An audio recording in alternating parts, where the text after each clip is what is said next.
Good morning. It's 3 minutes after 10. How are you? I thought I was being so funny yesterday when I opened the programme by doing the whole deep breath, how are you gag based on Holly Willoughby's opening on This Morning the previous day, but everyone did it. Even Ian Hislop did it last night at the Paul Foot Awards, the annual Private Eye Award for exceptional journalism, investigative journalism, an astonishingly strong field. Congratulations to David Conn of The Guardian for picking up the prize for his coverage of VIP lanes and PPE contracts.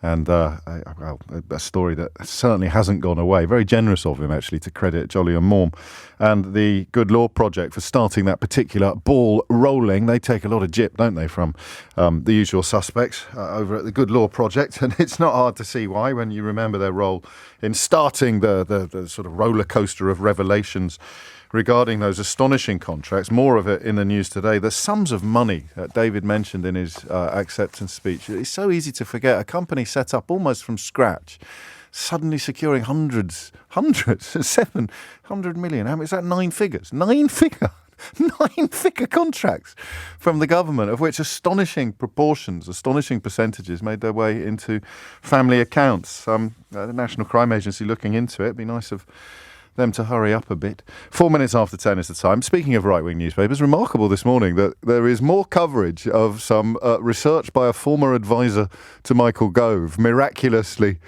finding that the Labour Party's plans with regard to putting VAT on private education may be flawed. I'll say that again because you may not know. A former advisor to Michael Gove, who now runs a think tank, has amazingly come up with criticism of a Labour Party policy. But there's more coverage of that in the right-wing newspapers than there is of the fact that Sue Gray's appointment has been waved through by the relevant parliament or civil service watchdog. You think how many front pages and fulminating columns and outraged editorials there were when it emerged that she was going to work for the Labour Party. And now that it's emerged that there's absolutely nothing wrong with the sequence of events which led to that appointment, you'd have thought they might have given it at least a little bit of coverage on a similar level. There's a tiny little paragraph, I think, tucked away on page 5 of the Mail. But it's like Currygate all over again, isn't it? And speaking of curry, that was quite good. That was quite a good segue, wasn't it? Speaking of curry, we're going to talk about obesity. Does that work? Not really, no, because curry can be quite healthy depending on how you cook it and what you cook. Over the years that we have spent together, I have had a very odd relationship with obesity. I'm not going to bore you again with the details of how unpleasant I used to be. You can either just take my word for it or read my second book, How Not to Be Wrong, The Art of Changing Your Mind. But I had a real problem. It was corporal punishment yesterday, wasn't it? Was it yesterday? It was. It was corporal punishment. I was self-flagellating myself for previously held opinions that are just unpleasant. And this is the same in a way. I used to be very much of that relatively thick and unpleasant perspective about obesity, which was, eat less, exercise more, stop moaning. I didn't really give much thought to genetic predispositions, to the effort that's put into encouraging us and to be incredibly unhealthy. And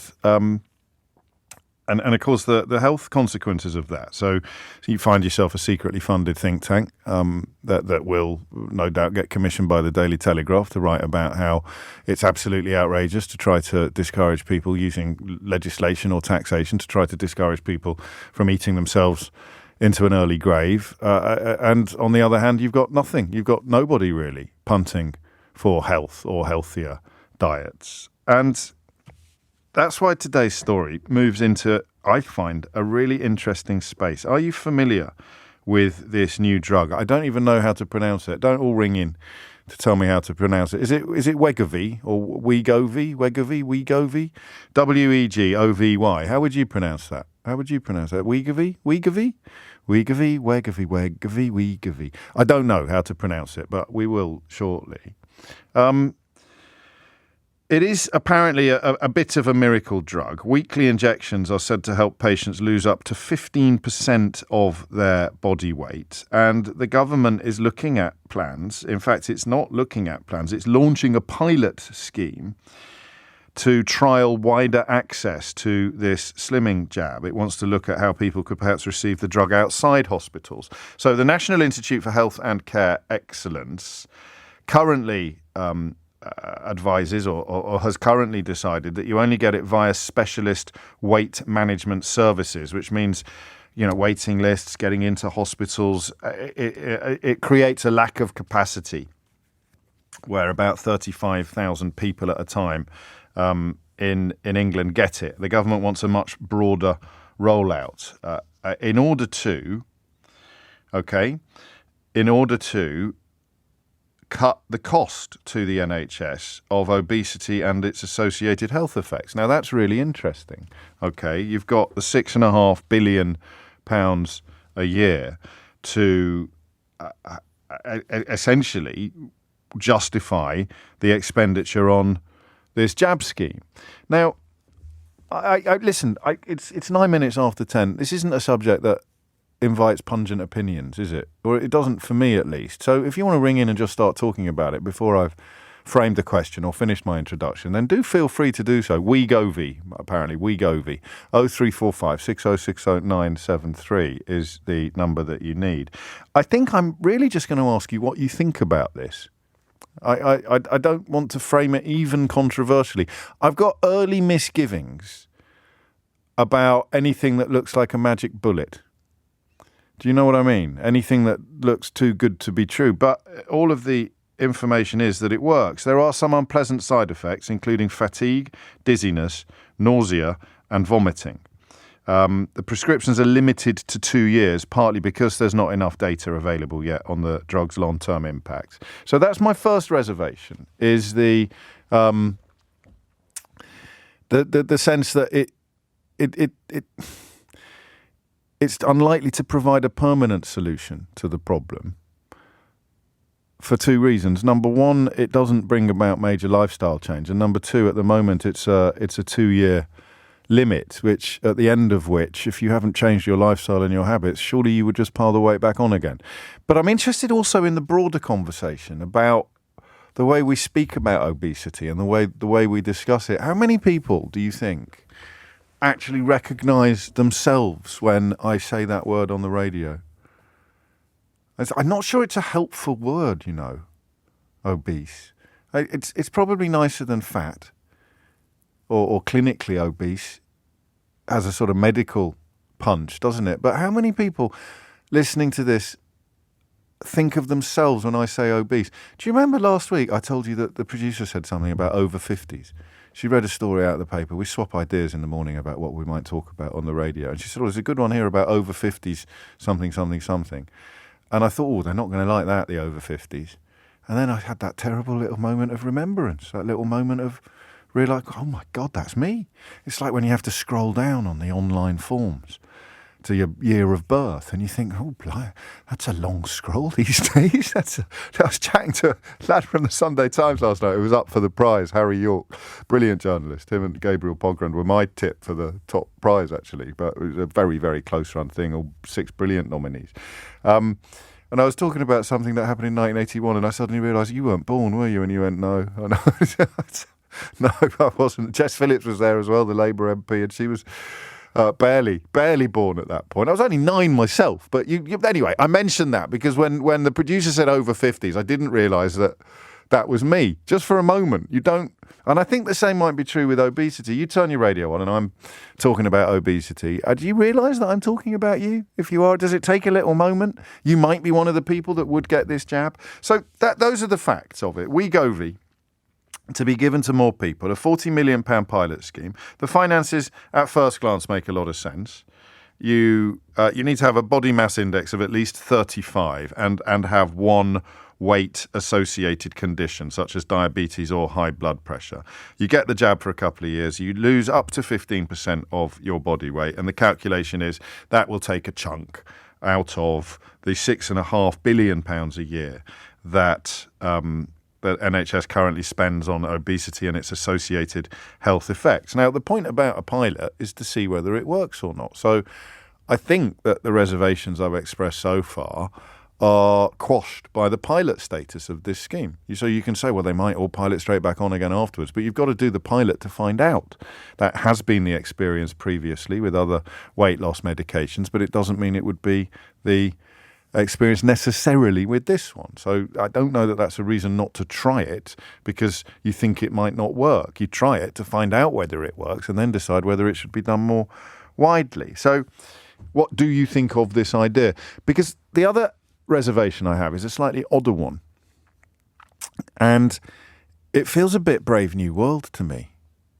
It feels a little bit 2000 AD or dystopian. It's just that idea of pressure being brought to bear upon people to have an injection that makes them lose weight. Do you see what I mean? I could be just barking at the moon on this one. It could just be a weird response that doesn't stand up to much scrutiny, which is fine because, sometimes your responses don't stand up to my scrutiny and sometimes my responses don't stand up to your scrutiny. That's why the phone-in is such a beautiful medium. But I'm not obese.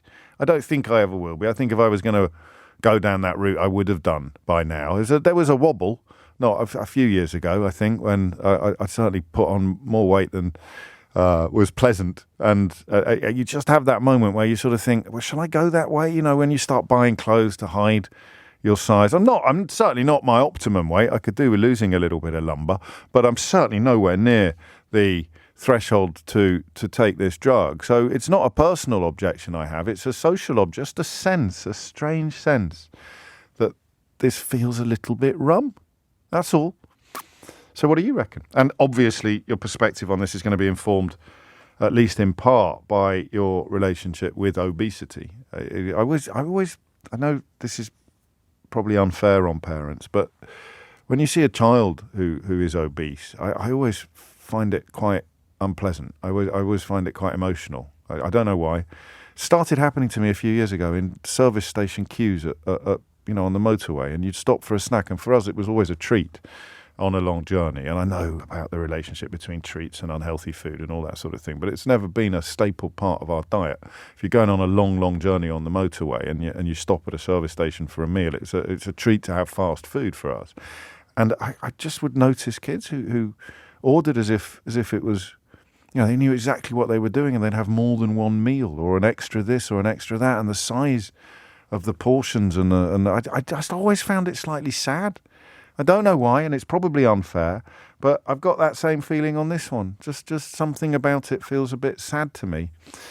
How does it feel to you? Hit the numbers now, you will get through. What day is it? Wednesday. So we've got PMQs coming up at 12. Couple of interesting guests. Carol Vorderman will be joining us a little later after PMQs with some very, very interesting new research that she's involved in. And then Dame Jenny Jones will be talking to us about some fairly rum shenanigans afoot in the Houses of Parliament. It's the deputies' PMQs. That's why Ben Kentish isn't here. He's gone to Washington, D.C.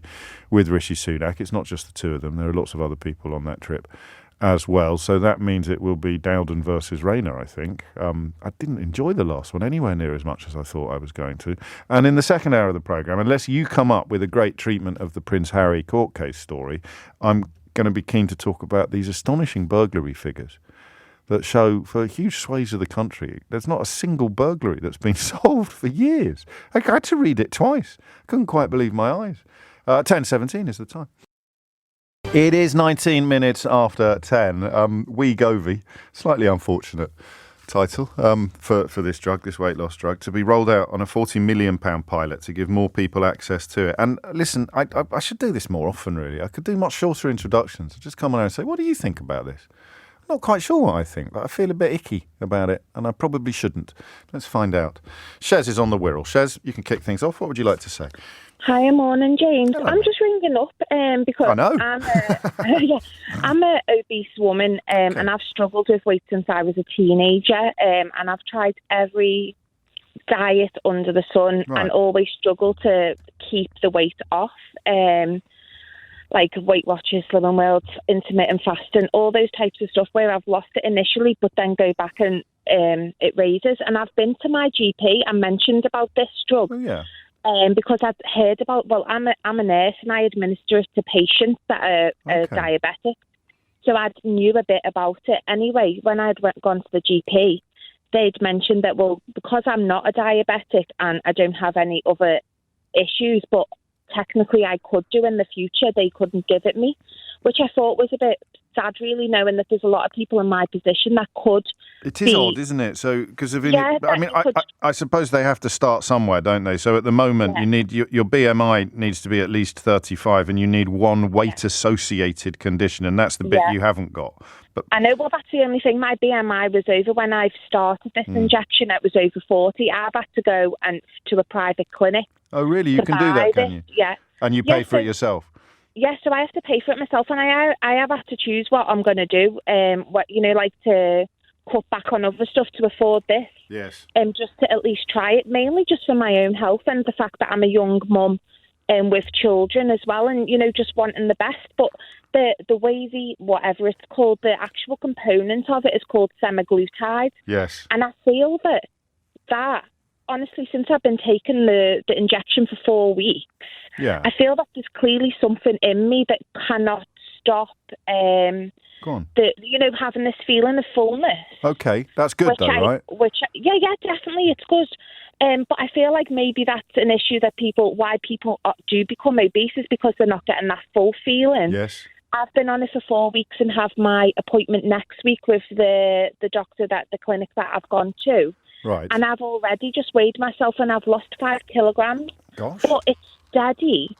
And I have had some of the side effects which you have mentioned, but I do feel that it'd be so good for maybe other people like myself that could be pre-diabetic or Well, that is. I mean, I think I'm not here to speak for the government, but I presume that there's too many people in your category for them to be doing the pilot with you. So they've focused instead on people who are a little bit further down the road. But if it's to be used as a prevention rather than a cure, or a combination of both, then I think eventually it would probably just be the BMI rather than anything else, because it stops you getting the weight-associated condition that you would get otherwise. So you're all for it? You're all in favour then? Yeah, well, I think so anyway, because over the 4-week period, the side effects have eased off. Right, you've got used to it. And there is like a stage where you can go up or stay how you are, depending on how you're feeling.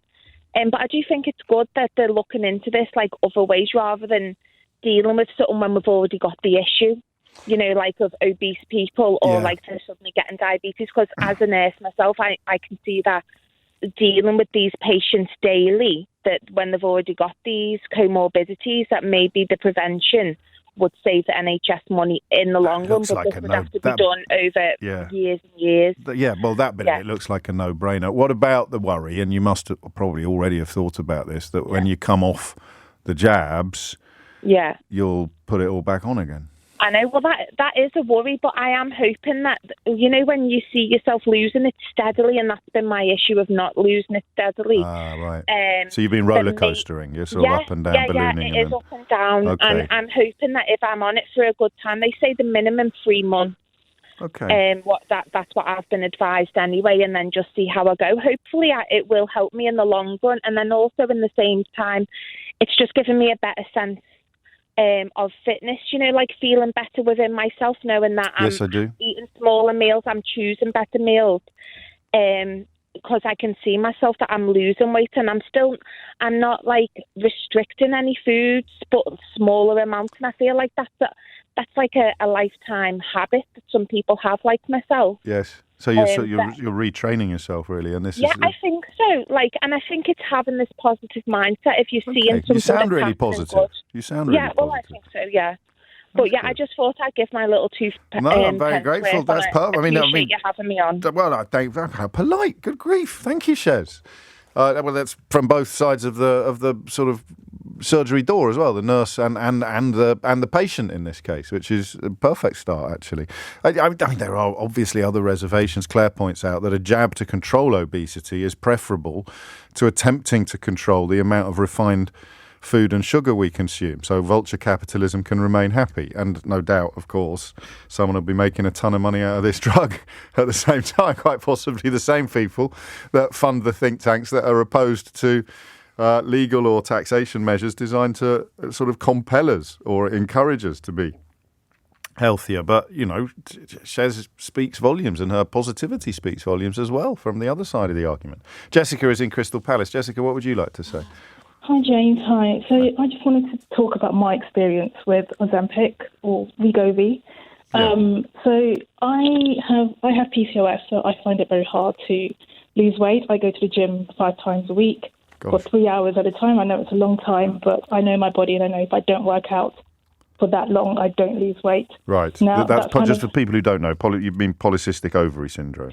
Exactly, yeah. Right. So it affects women in different ways, but for me, it's the fact that it takes a lot longer for me to lose weight, and I have to put in extra effort compared to the average person. Okay. So I've always been against, weight loss fads, etc., and I've never been on any of them. Right. But having looked into Ozempic, I thought I will give it a go, and I've been on it for just a little over a month, and I have lost 3 kilos with no exercise whatsoever because I've just had surgery, so I can't exercise for 3 months. Right. And it suppressed my appetite, but most importantly, it stopped any of my cravings. So I don't crave sugar, I don't crave carbs, and I make better choices.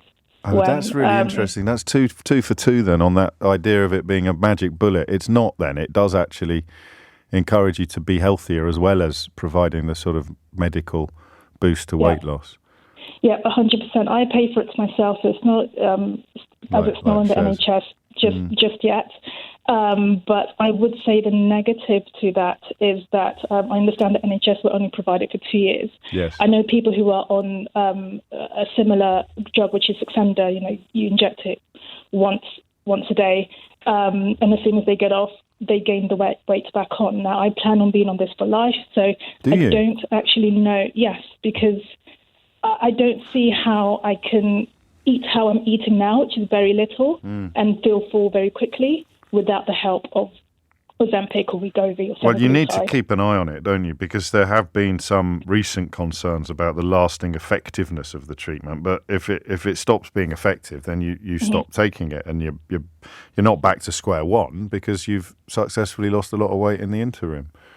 That's true, but I am concerned about the increase in appetite once I do get off of it. Yeah, I so understand that's the big worry. And there's no. So I'm glad that the first 2 callers have come at this from a position of such personal experience rather than sort of vague misgivings. There's nothing in the fear that it's not too good to be true. That's too glib. But and you've explained it really well. It's a combination, isn't it, of lifestyle and medicine, as it were. The idea that it's not supposed to be easy. I think that's where I'm coming from. Do you understand that? No, I completely understand that it's not supposed to be easy, but I grew up in a household with a sister who's she's a size 6. We had the exact same diet, same household, same food. She doesn't gain weight, but I do. Yeah. So it's not as easy as just working out and you're so eating right. well and You're losing weight. Everybody, has different genetics. Of course they do. Of course they do. Harder for others. No, that's a really helpful reminder. I saw my mate Mitch Ben on Twitter yesterday talking about this. He said he knows people that can live on pizza, whereas he puts on half a stone just looking into Greg's window.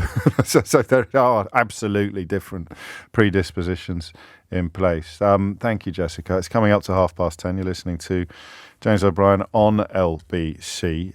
The number of young people not working due to ill health has doubled in the last decade. I don't know how much of that may be linked to obesity, but it's a worrying figure. It's not. I mean, the total is still shy of 200,000, but it's double what it was 10 years ago. That's a troubling statistic, isn't it? We'll continue this conversation after the very latest news headlines with Lottie Morley. So far, so good. A £40 million pilot to increase the number of people gaining access to a controversial slimming jab, Wegovy. It's the UK brand name for an appetite suppressant called semaglutide, manufactured by a Danish company called Novo Nordisk. 2 case studies in and 2 glowing reviews, and a lot of help from both callers for the rest of us in understanding why this one might be a little bit different to previous weight loss drugs or weight loss treatments. 10:33 is the time, but I'm not alone in just thinking it doesn't quite, and I stress it's not something that I would benefit from personally, so my investment in it is not as valuable as the 2 people we've already heard from, or possibly yours. But I don't know, I can't quite articulate the sense of unease that it gives me, the idea of people queuing up to receive injections that would make them healthier or less obese when we carry on allowing the ultra-processed foods and sugars and salt and high-fat stuff to be promoted on an epic level in adverts and shops. I don't know. Tony's in Aldershot. Tony, what do you think? Good morning, James. Hello, Tony. How are you? Very well, thank you. How are you? Good. I'm not too bad, thank Splendid. you. Now, I think I've touched on this with you before a few months ago. Oh, yeah. I used to be a triathlete. Oh, yes, I remember. Yes. Yeah, I had COVID and I put on a lot of weight after I had COVID because I had got long COVID. So I was then diagnosed with diabetes 2, non-alcoholic liver disease. Gosh. And I tried diets. And I'm eating disorder where because my mental health, I eat inappropriately. I eat rubbish. Okay. So with I spoke to my diabetes nurse. I'm lucky. I have a brilliant NHS support around me, right. With doctor and everything. And we sat down and they said, let's try you on Ozempic. So I've now been on that now for 14 months. Okay. I have lost 5.5 stone. Now, it's not you given the injection and it's a miracle. You have to work as well. You have to make still choices, right. but you've got to try and make the right choices. Now, I'm lucky I have the support of my diabetes nurse and my GP. So I am now pre-diabetes too. Oh, so well I'm done. Yes. That's come down. I now have a purposeful diet with the NHS, which I do, which is over a year.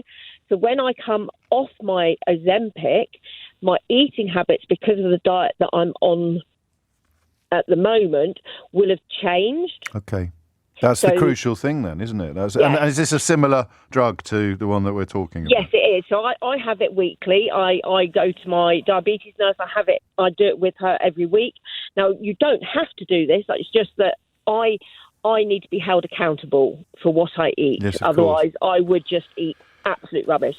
Now, for it to, for some people that are overweight, I think they have difficulty in losing that weight.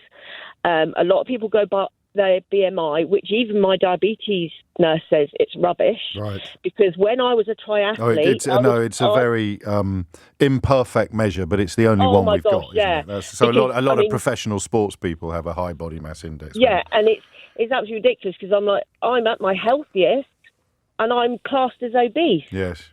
And then when I'm not my healthiest, I'm still... So, are you going to are you going to take up the triathlons again? Yes. When? Yes, I am. When? So I'm hoping in the next couple of months to start training again. But for me, this injection has been a lifesaver. And gosh, this doesn't happen often on the programme, does it? It's only 10:37, and we're close to unanimous on this. And the only dissenting voice is my slightly pathetic one, whining in the background about it all feeling a little bit Brave New World. It doesn't really. It's a medical advance, but it goes hand in hand, as all three of you have stressed, hand in hand with lifestyle change and understanding. Yes, exactly that. It's from not saying bad for you, is not knowing or understanding this drug.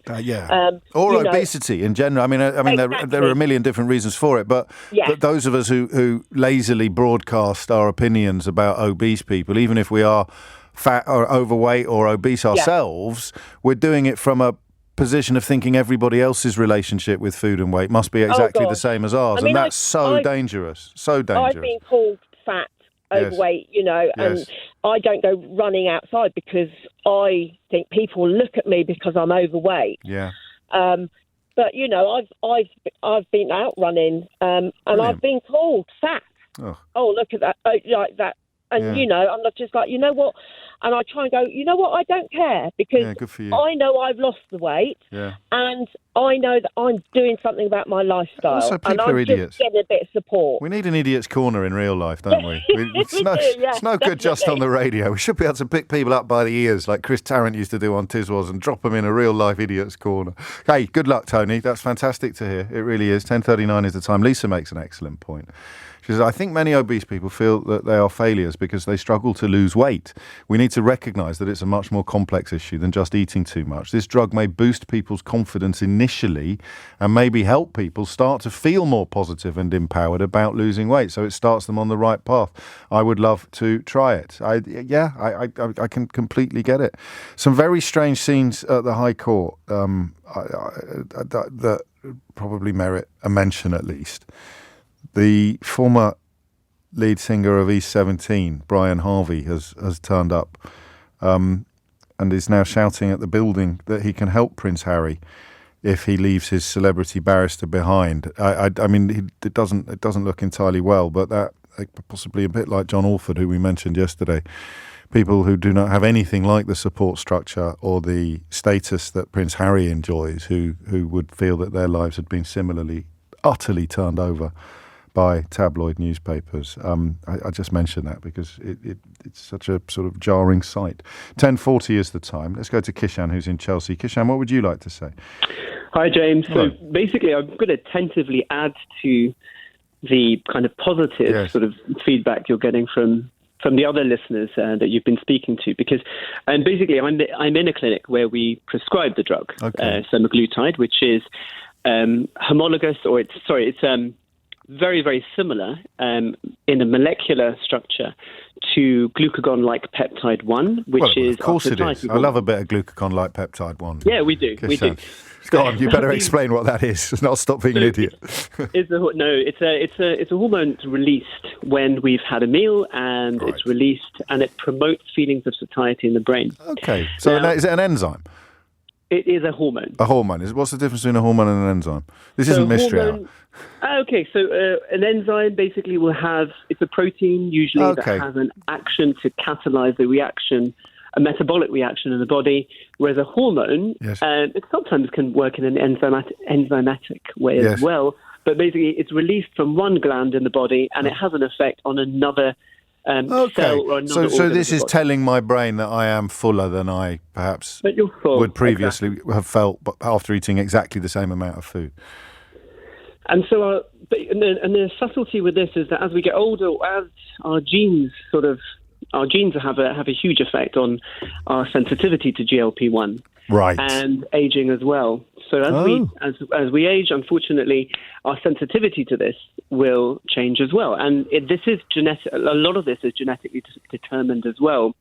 So when you're talking about a drug in isolation, the beauty of this drug is that it seems to be very, very effective for a huge section of the population. Right. But there are lots of subtleties to this as well. And this goes to what you were saying about lifestyle interventions, about dietary choices, because while we've seen some amazing results with this particular drug, and the cost benefit of this in terms of the future, prevention, especially of some of the more worrying diseases and conditions that we see in older age, this has a huge potential impact for the future. I mean, we're offering this, we're not within the NHS, unfortunately, so I'm glad to hear what you're talking about today in terms of Wegovy. They're spreading it out, aren't they? They want to. So you've not come across anything. Your optimism sounds unfamiliar, sort of unprecedented. This is a really exciting development, you think, potentially? It is, and also it has long-term data and a long-term history of use in terms of diabetes, so nearly 14 years or more, actually, in terms of safety with diabetes. So you're right in the sense that once you come off the drug, there will inevitably be some weight gain. However, if you look at the trajectory of the population, we're all going to be putting on, most of us, the vast majority of us are going to be putting on, roughly about a pound and maybe half a kilo every year. Yes. So if you dramatically reduce your weight to a healthy BMI, and by the way, BMI is, as you said, it's not the best marker of risk factors or excess fat accumulation, even according to WHO. But we're all going to become heavier as we get older, and that has an impact on our aging and on our susceptibility to serious risk problems. So if we dramatically reduce our weight at any given point in time, what will happen is that our trajectory will then be almost reset, and then we'll be within that. We're likely to be within that normal category for a lot longer. So I think that's the beauty of this drug. It gives people a real, as you said, confidence. It also allows them to see changes in their body for the better. Well, we've And it heard gives that them already this morning, haven't we? It's a remarkable case studies followed up by the doctor. It's almost like we planned this programme, almost as if it's got some sort of rhyme or reason to it. Any downsides? I must ask you that. No, absolutely. So this is why we don't give it out without, a thorough medical consultation. I think that's why the government's being a little bit, that they have to explore the options. But, the nausea and vomiting can be quite severe in the beginning, so it does need very, very careful titration of that dose so that the patient can tolerate it and then can do well with it without symptoms. There are some more serious risk factors, which are thankfully very, very rare, including pancreatitis. Okay. And it's not suitable for some patients who've got a family history of a certain type of thyroid cancer. Right. And we what we do is something slightly different. We measure your liver function and your kidney function. We also look at your because the thing with obesity is that I know this seems like a magic drug, but there are so many causes of it that we actually try to sort of pick apart what is that patient's real cause, what's their underlying cause for their difficulty in losing weight, and then we find that the results are better. Got it. So, for example, if your thyroid is not functioning properly, then we can take steps to manage that better, and then the drug will work better on top of that. I thank you, Doctor. That's a perfect contribution, really, after 3 or 4 case studies, to hear it from the perspective of the prescribing doctor. And I listen, I'm always wary of magic bullets, as I said at the outset, or things that sound too good to be true, because they usually are. But this has been a really illuminating conversation. It's not over yet. I'm just saying, someone's going to ring in now and rain all over our collective parade, probably. But that is how it works. 0345 6060 973.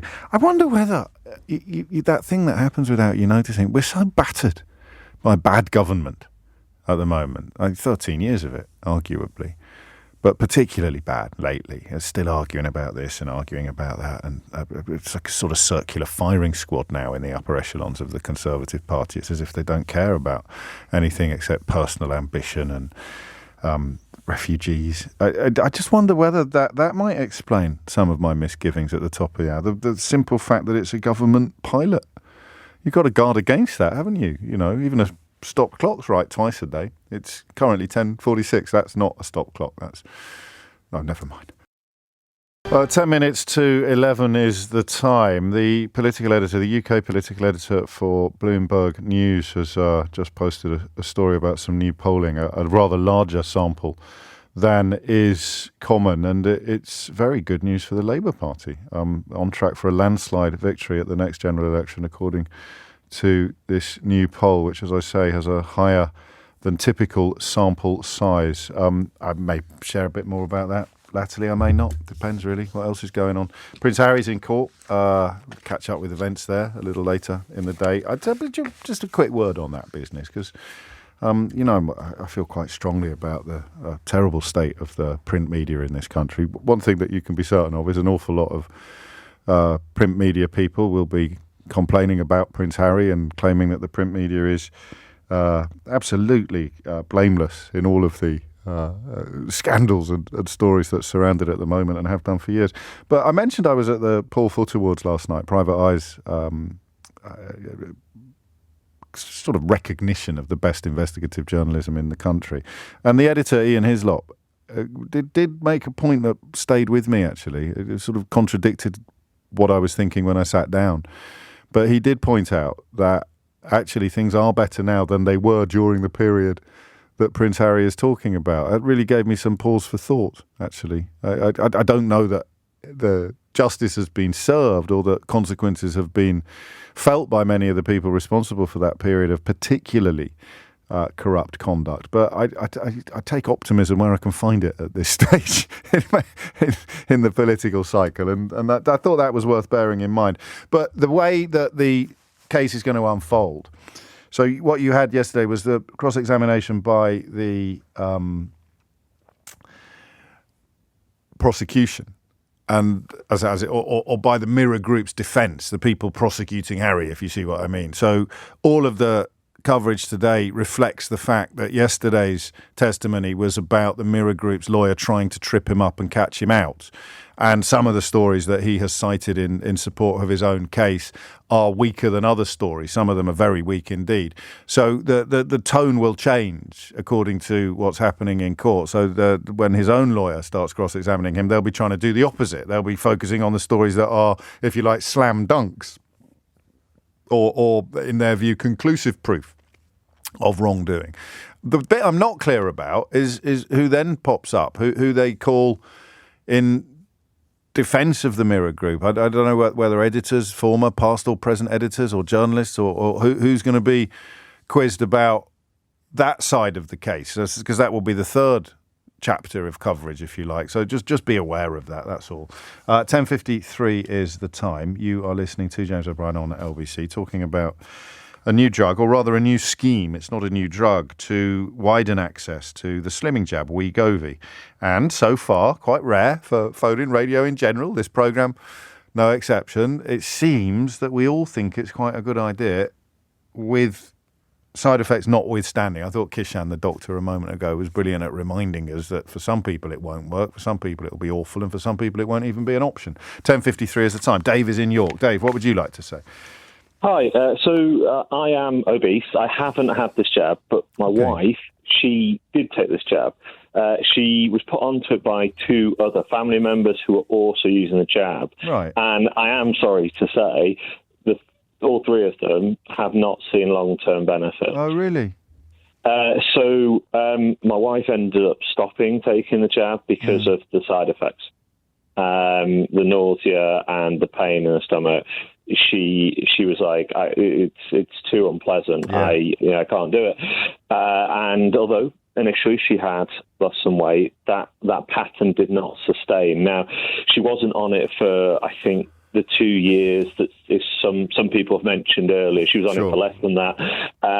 But her relatives were on it for a longer period of time. One of them has had loads and loads of issues with their weight, and this one didn't work, didn't do the business. Well, like the others, and I think it sort of comes down to things like the underlying causes, the reasons that we're talking about. Some people are predisposed. Well, also some people eat beyond feeling full, don't they, for emotional reasons and completely different reasons. So even if the hormone is telling your brain that you're full, so some forms of I don't know what the correct word is. You'd call it an eating disorder, wouldn't you? I think you'd push through that, wouldn't you? Because you've got a different relationship with food. It's sad that all three of them had that it hadn't worked for all three of them, isn't it? It is, and I'm terrible because I was a little bit like, this does sound ace, but I'm going to let these guys be the guinea pigs. And but everybody's different. I mean, did you listen? Did you listen to Kishan? Did you hear the doctor who was on? I got while you were on hold, because it may be that second half. It may be that your wife and her family members were a little bit unlucky, because he talked a lot about getting the dose right and responding to negative side effects and keeping a very close eye on proceedings. Obviously, the NHS is stretched to breaking point at the moment, so that would be hard. Kishan works in the private sector, so you will get more attention. But I listen, I can't give out medical advice on the radio, even if I wanted to. But I don't think you should let their experience put you off any more than you should let the other experiences that we've heard today encourage you. No, and I agree. That's a very good approach to probability. I'm very pleased with your answer there as a maths teacher. But what I'm saying is that we've had a lot of people who've talked about their experiences in the beginning. Yes, no, you're right, and the longer term one. Go on. Yeah, the doctor did come on and talk about long-term studies and things like that. And I hate to say it, but his job is in part selling this, and this is how he pays his mortgage. And I am a little bit like, okay, you've got the guy. Also, what I'd like to add is none of the three of them would say that their experience with the private providers that they went through would be referred to as rigorous. Okay, now that makes sense as well. I mean, these are all important warnings, important words of caution, and of course the fact that, albeit that it has been, I think, successfully used with diabetes for a long time, moving it into this new area is relatively novel, and therefore the absence of research, as this story, the BBC's, The Guardian's coverage of it makes clear, No data is yet available on the drug's long-term impacts on the cohort of patients that it is now being extended to. So Dave's caution is well placed. 10:57 is the time, and what will probably be the last word on this subject goes to Sean in Letchworth. Sean, what would you like to say? Morning, James. Hello, mate. I'm on a drug called Rybelsus, which is semaglutide in tablet form. Okay. And I've been on it since February. It's a private prescription. It costs me £160 a month. Gosh. And I've got to say, it's doing the business. I'm not weighing myself. I'm fed up with all of that nonsense. But it's taken it's taken 3 inches off my waist, which was 44-inch waist I had before. I was 5'9". Right. So I was a bit of a lump. Sure. And I'm a little bit less of a lump. You used it. So you've come down 4 inches round the waist. Yeah, That's just over about 3.5. Yeah, that's brilliant. Well done. And my GP had told me that I was at risk I was pre-diabetic, and Yes. the reason why I'm doing the waist measurement is because you get this fat around the middle, which is the stuff that causes type 2 diabetes Yes. and cancer and other things. So I totally agree with the doctor that was on that this shouldn't be a fire and forget drug. I think it should be looked at long term. It won't work for everybody. And what are you doing It's differently, worked for me. apart from taking the tablets? What are you doing differently, if you don't mind me asking? I'm obviously watching what I eat. Yes. Well, you say obviously. That it's not obvious, because it could be like a panacea, couldn't it? You could be thinking, oh, hey, I'll take the tablet and then I'll go and have a bucket of chicken. But you're not doing that. You're watching what you eat in addition to the medical help that you're getting. Yeah, I mean, I was well aware that you had to change your lifestyle. With me, I'd been in the police for 33 years, and I was a surveillance officer. Okay. And the shifts and hours that I did, I think, damaged my metabolism. And also sitting in vans for a long time, eating pasties. Vans. It was. Well, you're dead on. I know. I read a lot of crime procedurals. So snacks. I mean, it's almost irresistible in some circumstances, I'd have thought. It was, kebabs, black coffee, trying to keep awake, and all of that. 16-hour shifts, all hours of the day and night, sneaking around in gardens and bushes and all sorts. Gosh. And once I retired, I really did try and go for the, exercise and everything.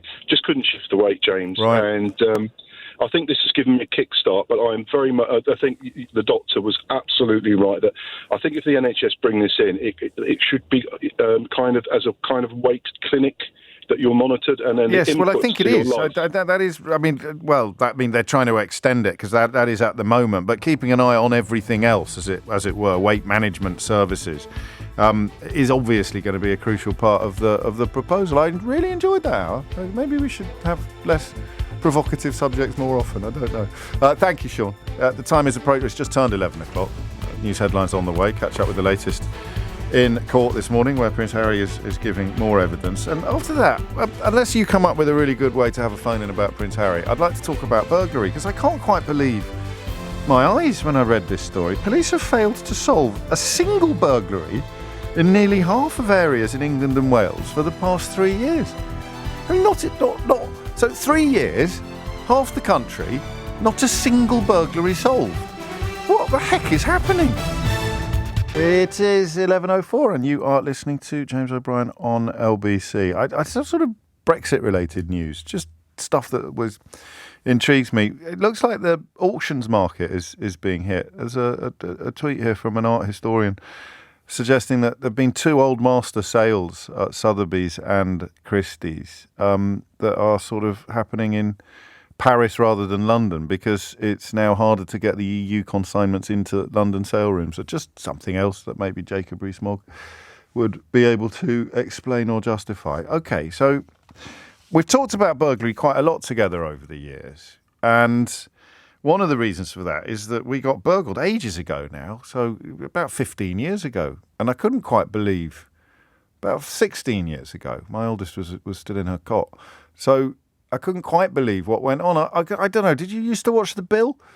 When did The Bill finish? I just had this idea that if you got burgled, it would be like, The Bill, and they'd all turn up mob-handed, and put your trousers on, you're nicked, all that, kind of like the Sweeney. I don't know why I had that idea. I just thought, it's a bit like pressing a button and all the police turn up. Then we got burgled and nothing happened, really. There was certainly no real sense. They came around and dusted the front door for fingerprints, but you sensed even at the time that they were going through the motions. And this is going back, as I say, 15 or 16 years. And it was a revelation. I said, what are the odds on getting my stuff back? And it was as if I'd asked what the odds were of getting on a flight to Venus. I said, well, you could go to car boot sales, I suppose. And we were insured, so the impetus wasn't really there. I lost some stuff that's irreplaceable. I hated it, the violation. Never felt. The weirdest thing about being burgled for me was the fact that it coincided with becoming a dad. As I say, the baby was very young at the time. So, and you're in that period where your sleep patterns are absolutely... For a long time afterwards, I thought I couldn't sleep properly because we'd been burgled. Looking back, I don't know whether it was because we were at that stage of parenting in our lives. Another baby came along a year later, and you just have that broken night. You get used to the break. Or whether it was every little noise my ears would pick up in a way that they didn't before we were burgled. Do you know what I mean? It just gets under your skin in ways that really I think you have to have been through it in order to fully understand the sense of violation. And not the top level violation, that's pretty obvious, but the low level, the niggling, have we left that, if I can't get up in the middle of the night, make sure the back door's locked, all that kind of thing. But anyway, I digress. That's one of the reasons why I found it so interesting. But even against that backdrop of having talked about it a gazillion times together over the years, I can't believe these figures. Do you remember when we found out that shoplifting was not really being enforced? Do you remember that, where you just sort of read it's now being priced in? Shoplifters very rarely get collared. Only the sort of real serial professional or the drug addicts who are so blatant sometimes that you've got to. You have security in shops, but I think they're charged more with just recovering the gear than they are with actually pursuing criminal proceedings against the shoplifters. You're not going to end up in court for shoplifting anymore, it seems. It's looking the same for burglary now. 30,100 specific areas in England. 48.2% of them had no reported burglaries at all in the 3 years to March. So that's about half of the country seeing every single burglary go unsolved. I still can't believe what I'm reading. I'm thinking, have I got this wrong? Or 48, for what? No. That is it. Areas where all burglaries go unsolved. So there is a question here, and I'm afraid, because some people have already rung in, and I know the obvious answer is that policing has changed and Tory cuts, but I'm comparing 52 to 48. Well, hey, it's the infernal ratio, because if 48.2% of these areas had no reported burglaries solved in the 3 years to March, then 52, or rather 51.8%, or 52% we'll say, give or take, because we like that ratio, don't we? 52, 48. 52% of areas have had burglaries solved. So burglaries are being solved. It's not a sort of national failure to investigate burglaries. It means that according to your postcode, your burglary might be solved or definitely won't be solved. That's part of the question I'd like you to answer. Numbers are up, 10% rise with the previous year. I bet a lot don't even get reported anymore if you haven't got insurance. And insurance is such a weird thing, isn't it? When you're looking at your outgoings and you think, well, we've been paying this for 20 years. I've never been burgled. Why are we still paying? So you cancel it and you get burgled the next day. So you look at insurance. Insurance is such a strange arrangement. Health insurance, home insurance, whatever insurance it may be. You're mitigating risk, aren't you? And sometimes when you're looking for areas where you might make a saving, you're going to look at that, but you're not going to make a saving in the long run if your house gets turned over the next week or even the next year.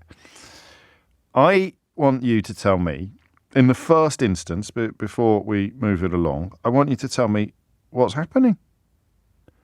Also, why not tell me how shocked you were by the absolute absence of ambition when police, if they turned up at all? I'm not bashing the police on this one. We give the police a very hard time when it comes to the institutional racism that some chief constables have got the courage to admit and describe, and some chief constables like Sir Mark Rowley over at the Met are too cowardly to own, too cowardly to acknowledge, or too queasy maybe to acknowledge, but I don't want to give the police a hard time on this. There's no earthly way that your average copper when he finds out or when she finds out about a burglary is thinking, oh, never mind, put the kettle on, I'm staying in the station. It's simply that the resources cannot be spread far enough to reach the burglary side of it. But I am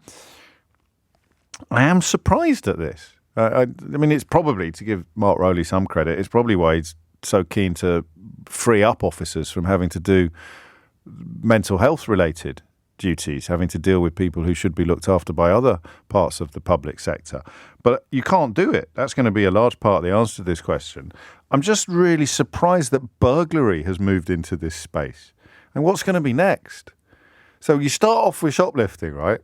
And we do it on the radio together, and I say to you, do you know you don't even get arrested anymore for shoplifting? Most shops are just sort of factoring it into their bottom line, and the security guards are more trying to spot someone making off with a packet of razor blades or some smoked salmon that they're going to sell in the pub round the corner, and the security guards just want to make sure the gear doesn't leave the shop. They're probably not even going to call the cops anymore. And we sit here and we sort of go, oh, blimey.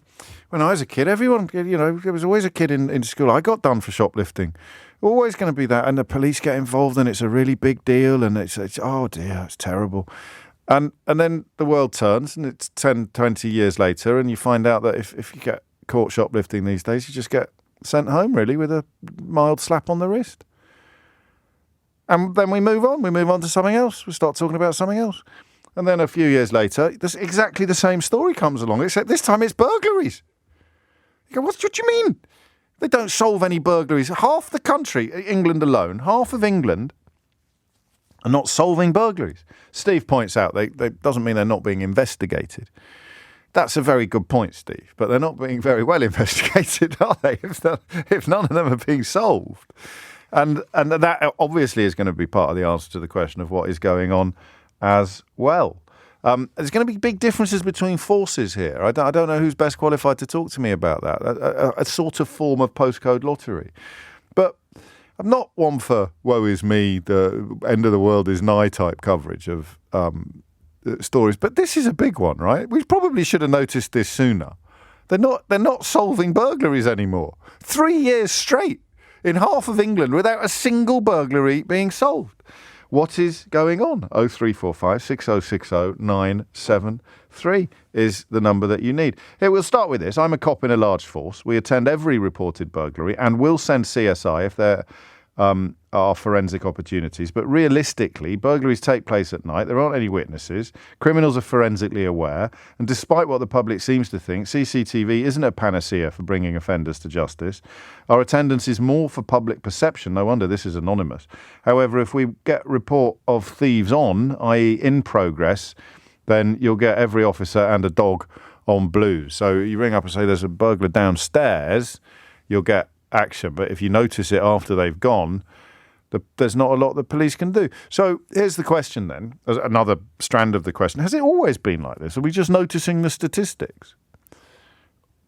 Are my imaginings, which I think are based on watching The Bill a lot. I used to love The Bill. Was it always like this? Because you turn up, the thieves are long gone. I just have this image of them going around in a deerstalker hat with a magnifying glass, checking out all the local car boot sales. And, all right, son, you're nicked. Have we always had a really, really low burglary solution rate? It's just that these statistics have slapped me around the back of the head in an unexpected fashion this morning. There's a lot to go on here. 0345 6060 973. I've just got this really weird sense of... it's almost a sort of surreal sense of what? Burglaries don't get so 3 years, not a single bug. Is it a calm down dear moment is what I'm asking. And that text there would seem to suggest that it is. There was never a time. Was there a golden age of burglaries being solved in this country? Did Dixon of Dock Green always get his man? No, James, that was the Mounties. 0345 6060 973 is the number you need. And talk to me as well about your personal response to this. Do you know what I'd really like? Did you solve your own burglary? I can't do a whole topic on that. It's too childish. But did you? Because I mean, when we got turned over, there was part of me that wanted to find out whoever was responsible. They even nicked my car as well. They nicked the keys for the car. That's what woke me up. I heard the engine outside. You know your own engine, like your cat does. You said that's. I thought that sounds a bit like our car. Looked out the window, the car's gone. Go downstairs, the front window's wide open. My PlayStation's in the mid. They must have heard us stirring or something upstairs. And they'd nicked my phone, so I rang my own phone, which had the A-Team theme tune at the time. I must have told you this before. Ding, ding, ding, ding, ding, ding, ding. And I liked the idea of the scrote what robbed me, tooling up the road in my little VW Polo, and then thinking that B.A. Baracus was on his tail, or Hannibal Smith. But anyway, I never saw the phone or the contents of the house again, but the car got abandoned just up the road, very, very nearby. Anyway, why aren't more burglaries solved, and were they ever? It was a very, very long-winded way of getting to those final two questions. Why aren't more burglaries solved, and were they ever? 0345 6060 973. It's 19 minutes after 11. Tracy knew a person that knew a person who was a career burglar. I like that phraseology in that too. It makes me a bit suspicious, Tracy. I've got to be honest. Oh, yes. Oh, yeah. You knew a person who knew a person who was a career burglar, and they chose their postcodes very carefully, apparently. So this may not be new, but I need that explaining as well. And am I missing? Have I got sort of false memory syndrome, as it were, when I think of the days when burglars would be caught and collared by tea time, by the long arm of the law, or is it actually unshocking to learn that there are huge parts of England where no burglaries are ever solved at all, ever? Lee's in Oldham. Lee, what would you like to say? How are you, James? Hello. Well, I mean, I was just saying to the researcher there. Producer. Sorry. That's okay. Carry on. Oldham, where I am, it's a lawless town. And I'll just give you... So I didn't mean to laugh, but it sounds like the opening of a Western, this. Well, I'll tell you something, James. You should do a programme from Oldham one morning because you'll get your eyes opened. Is that right? I'm going to give you a very quick story. 4 weeks ago, my friend went on holiday to Gran Canaria. 24 hours later, he gets the back door of his house smashed off its hinges. Yes. He gets both his cars stolen off his drive, £80,000 worth of cars. He'd only had one 4 weeks. So he rang the police, and then he said, "I've got the car on a tracker now." Right. He said, as we speak, it's being stripped at a garage in Bolton. Right. He gave them the address, the name of the garage. They went. The police said they went there, and they had a look round, and they couldn't see anything, so they drove away. Right. So I couldn't believe what he was telling me. So I rang them again, and I said. And I spent an hour on the Saturday evening on the phone to him. I said, "Look," I said, I'm looking at the car now on the track. It tells you what doors are open, what windows are open." I said, "Everything's open." I said, "It's being stripped as we speak." Right. I said, "Why are you not using that big red button and going smashing those doors off its hinges? Yeah. And you'll catch these idiots at it." And what did they say? Because, I mean, the immediate reaction I'd have would be no one's at risk. No human is at risk now in the... It was, leave it with us. Right.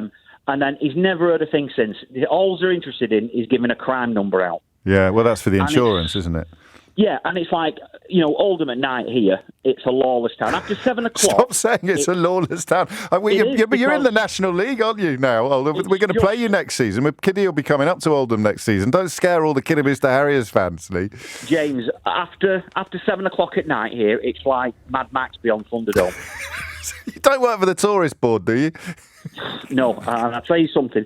No, because when you ring a police officer, when you ring the police here, I was just saying now, if I rang the police now with something, it would take me on a Wednesday morning round about half an hour to get through to the police. To even speak to someone. You're not here to help me understand why burglaries aren't being solved, really. You're just here to give me evidence that supports... the police don't come out. Police don't come out. They don't want to engage with... I don't know what they're engaging with. To me... Yeah. I don't know what type of crime.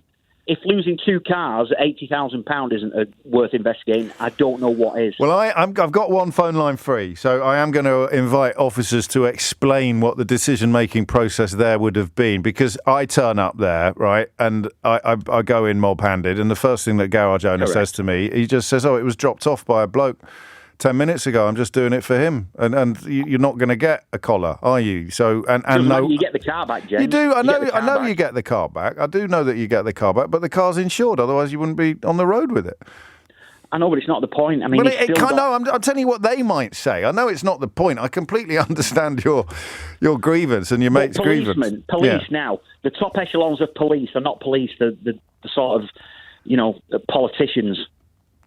And Yeah, they're well, doing I mean, what the that might be our fault. politicians say. We might have turned them into being so terrified of media coverage and the rest of it that they do spend their lives worrying more about, what did Lucy East say, worrying more about optics than performance. But no, I'm like you. I'm only laughing because of that word lawless, just for some reason. The word. Yeah, no, I get that. But honestly, I'm like you. I can't horrendous. believe my eyes, mate. I'm reading a story about 3 years' worth of burglaries. Half of the country, not one solved. So it's like not one solved. So your story's completely normal, and yet at the same time, it's extraordinary. That's what we're both saying, I think. That's what we're both saying. Is. Oh, it's dear. unbelievable. It is unbelievable, and I will obviously be interested to hear from police officers about what would be the rationale in that particular case, in Lee's mate's particular case. I've got it here. Here it is on my phone, proof of where the car is and what they're doing to it. Why wouldn't you go in?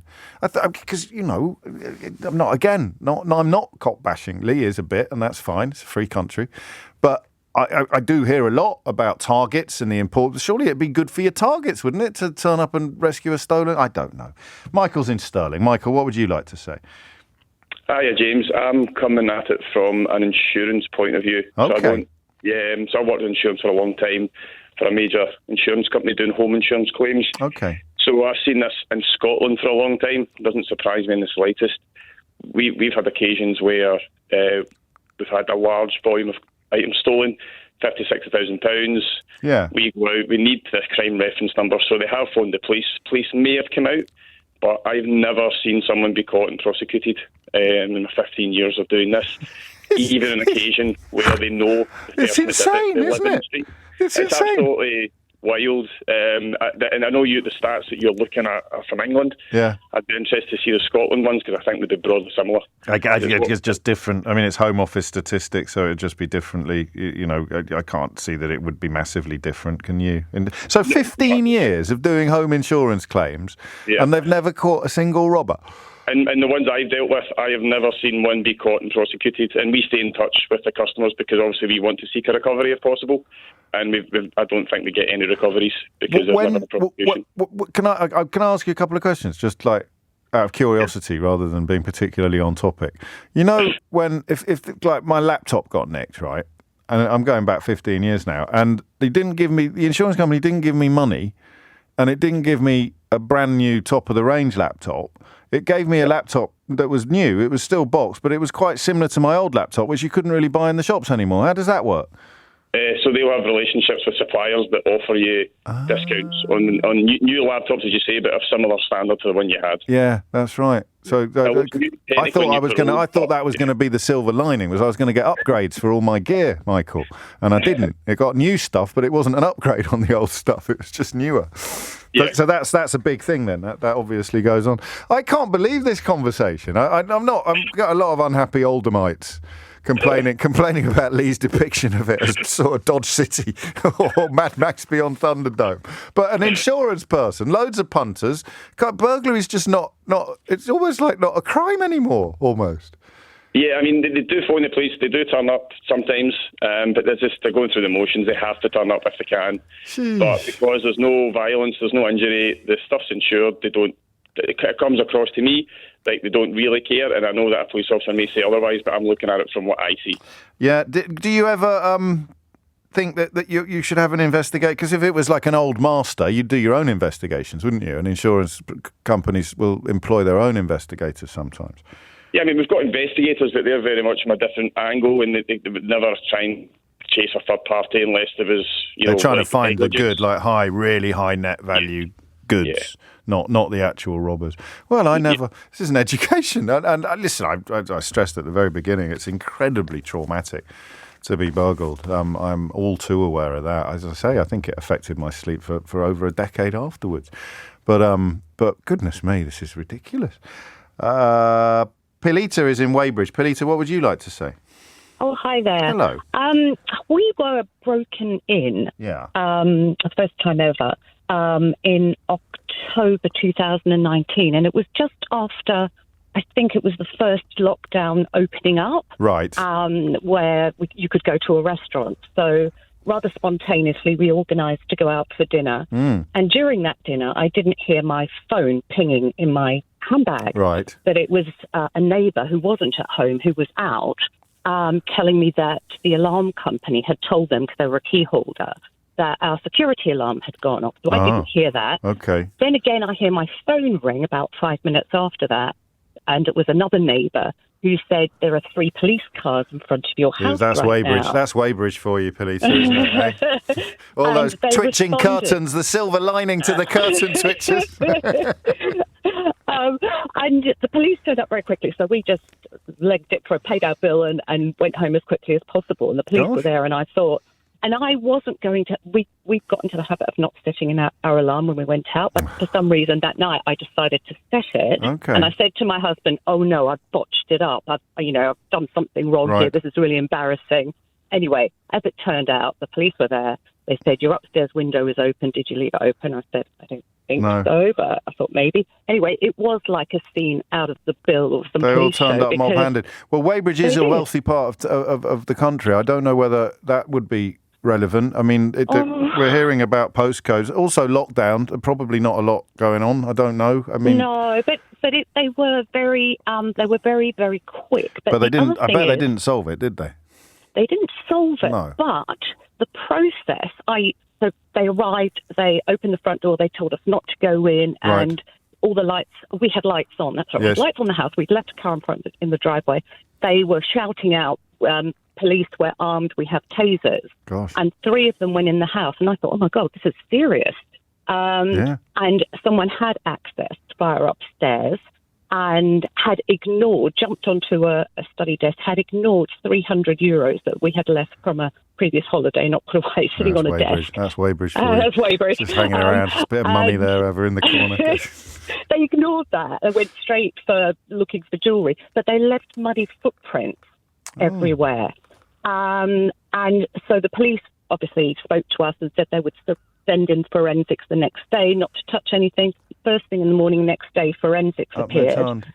So you felt policed, even though the burglary wasn't solved. You felt. I've got to crack on because we've hit the headlines, we've hit the news. But that is that is the point, isn't it? Is that you felt well served by the police officers, even though the prospect of actually solving your burglary was pretty slim. But remember, because 48% of the country they're not being solved, in 52% of the country they are being solved. And the plural of anecdote is not data, but Weybridge, I don't think anyone has ever described Weybridge as lawless in the way that Lee described Oldham. So that suspicion of some form of postcode lottery being in play here gathers a little bit of weight. Victoria's cross with me. She says, "You're all cheery and amused because you can easily afford your premiums."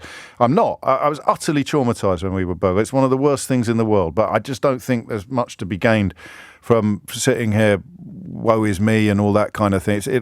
Personally, I'd love to see burglars get locked up. I think it's a disgusting crime, utterly disgusting crime. But there's something fundamentally surreal to the point of absurdity about the fact that so many go unsolved. And of course, people struggling financially who decide to save money on their insurance premiums, that breaks my heart, the thought of that. Absolutely breaks my heart. So please don't think I'm being callous just because I'm being, what would the word be, baffled, befuddled, discombobulated by the statistics that we're seeing.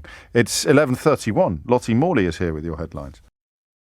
25 to 12 is the time. You're listening to James O'Brien on LBC. The Prince Harry court case, as you heard, continues. Interesting questions about what constitutes the public interest.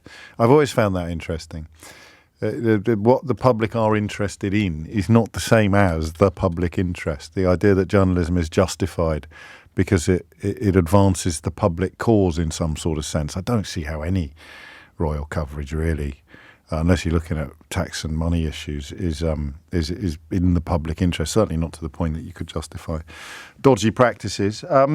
Quite a lot of people listening to the programme thinking of career changes now, becoming burglars, because the chances of getting caught are pretty much zero in half of the country. I jest, of course. Also, I'm in trouble with Oldhamites for calling them Oldhamites. Apparently they're called Yonners, so my apologies to the people of Oldham, although it's Lee you should be cross with. If Oldham had a tourist industry, Lee destroyed it in the space of one phone call at the top of this hour. 11:36 is the time. Burglaries just simply not being solved. What is actually happening here? Has it always been like this, and is it game over? Can't really see much prospect of things getting better again in the current climate, economic and political. I don't want to say what are you doing instead, because then I sound like one of those idiots who think that because one police officer danced for a minute or two at the Notting Hill Carnival that there are murderers waltzing around town with impunity, or someone wore a pride hat at a pride festival and therefore murderers are getting away. It's just such a boneheaded analysis that I resist the urge to say what are they doing instead, but I'm confident they're busy. I really am confident they're busy. They're not all sitting there playing Sudoku at the police station while we're wondering why they're not solving burglaries. Steve's in London. Steve, what can you tell us? Good morning, James. Can you hear me okay? Loud and clear. You're a copper. I am. I can tell already. I can tell already. It shines off you like a blue light, Steve. Come on. Right. I've tried to avoid calling up before. I've listened to people talk, and I had to refrain from commenting, but I feel now I need to. Okay. So I've been in for almost 20 years, and I've been a constable, detective, and now I'm a detective sergeant in London, and I've worked across all strands of crime. So your burglaries, your assaults, sexual assaults, and so forth, and domestic violence. Now, what's happened recently is we've had a huge amount of experienced officers have retired through natural wastage, and a lot have said, I've got to the point where I can take my pension and I'm going, because they've simply had enough of the way it's being managed. And what we've ended up with is a resulting police service, which I barely call it a service, unfortunately. It's not through the want of trying. Sure. I think the officers in uniform and in the CID departments are extremely hard-working. And I know in the same way people at the Pride marches may get a bit of coverage and get called buffoons, the same way that some people create heinous crimes and get whatever. But I'm going off the point slightly. But as it stands, do you need your notebook? Our teams are running at 50%.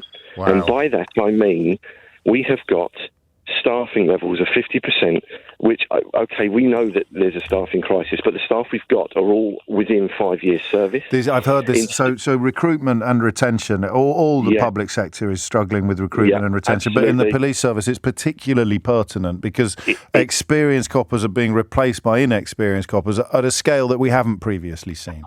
Exactly. And you have got our detectives, for example, I would argue 60 to 70%, well, on the boroughs, we don't have any substantives. They are all swamped up by the specialist team. So we have trainee detective constables, and of them, 70% are direct entrants, which means they come from a university. Yeah. They are very good, they're very keen, but they have less than 2 years' service. They're given so many crimes to investigate, they can't manage. And although we've got 50% of our team, of those, people are resigning hand over fist.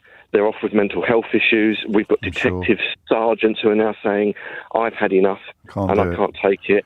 And they're resigning in their droves as well. It's just unmanageable. So it isn't that we don't want to investigate these crimes. We really do. And I have made that point repeatedly. I'm not. I mean, I know you have. I understand people's frustrations, and I'm never frightened to criticise the police. But on this, there's no earthly way your lot are sitting around twiddling their thumbs when they should be out chasing burglars. It's just not doable. Also, I mean, it's a quart in a pint pot, isn't it? There is not enough of you to do the things that you would rather be doing. So that must be crushing, Steve. You talk about mental health and you talk about morale, but it must be crushing to join a job and then not be able to do it. Coupled with that, we've had a new IT system introduced, we were already doing double shifts anyway. We're now having to do triple shifts because there's so many failures of sending things to the CPS. We're having to go back to paper records and emergency charging. This is stuff that we haven't had to do for a long time. Oh, really? And I haven't heard about this. Is this across the whole of the Met? The whole of the Met have just introduced a new IT system called Connect, and there's been so many problems with it. I struggle using it. My colleagues struggle using it, and it just clogs. It creates a further bottleneck. It means that we cannot get jobs over the line when we want to. We're having to bail people when we don't want to because we just can't get. It's insane, and this is why I wanted to ring to say it isn't just the the lack of officers, it's the lack of resources and support. And whilst I understand burglaries are... Every crime is going to be relative to that person who's the victim of that crime. So someone who's had their house broken into, you're right, it's a disgusting crime. It's an invasion of your privacy. The thing is, you very rarely get an unwilling burglary victim. Now, if you look at the Casey report and the state of public protection and safeguarding, the reason that doesn't get as much traction is because, unfortunately, and I hate to say it, but domestic violence victims don't seem to sell in the media very well until it's too late and it's a heinous crime which gets highlighted. And this, it's not just burglaries that aren't getting investigated. There are domestic violence calls where I'm having to take phone calls from people saying, I've not heard from an officer in 3-4 weeks. Wow. And that's because it hasn't been allocated to anyone. No, listen, I'm glad you've rung in and I understand why you have, but I hope you'll allow me to say this. You sound like you're quite near the end of your tether. I am. Yeah. I love what I do. I really do. Yeah. I want to keep doing it and I can't. In the state it is at the moment, I can't. And speaking on behalf of people like the uniformed officers, when another reason why we're not getting burglary convictions is stop and search has dropped. That goes back to the days of Theresa May, when she accused the police of crying wolf, and that stop and search has only resulted in, I think, 9% of arrests. Well, that's fine, but you can't quantify a deterrent. And the deterrent has gone because people are frightened of putting their hands in pockets through fear of external criticism. And it would have been nice if there hadn't been such a racial disparity on stop and search as well, because that creates the atmosphere in which the paranoia comes into place on the police. But I remember that Police Federation speech when she essentially said there's no correlation between police numbers and crime solutions. It was insane.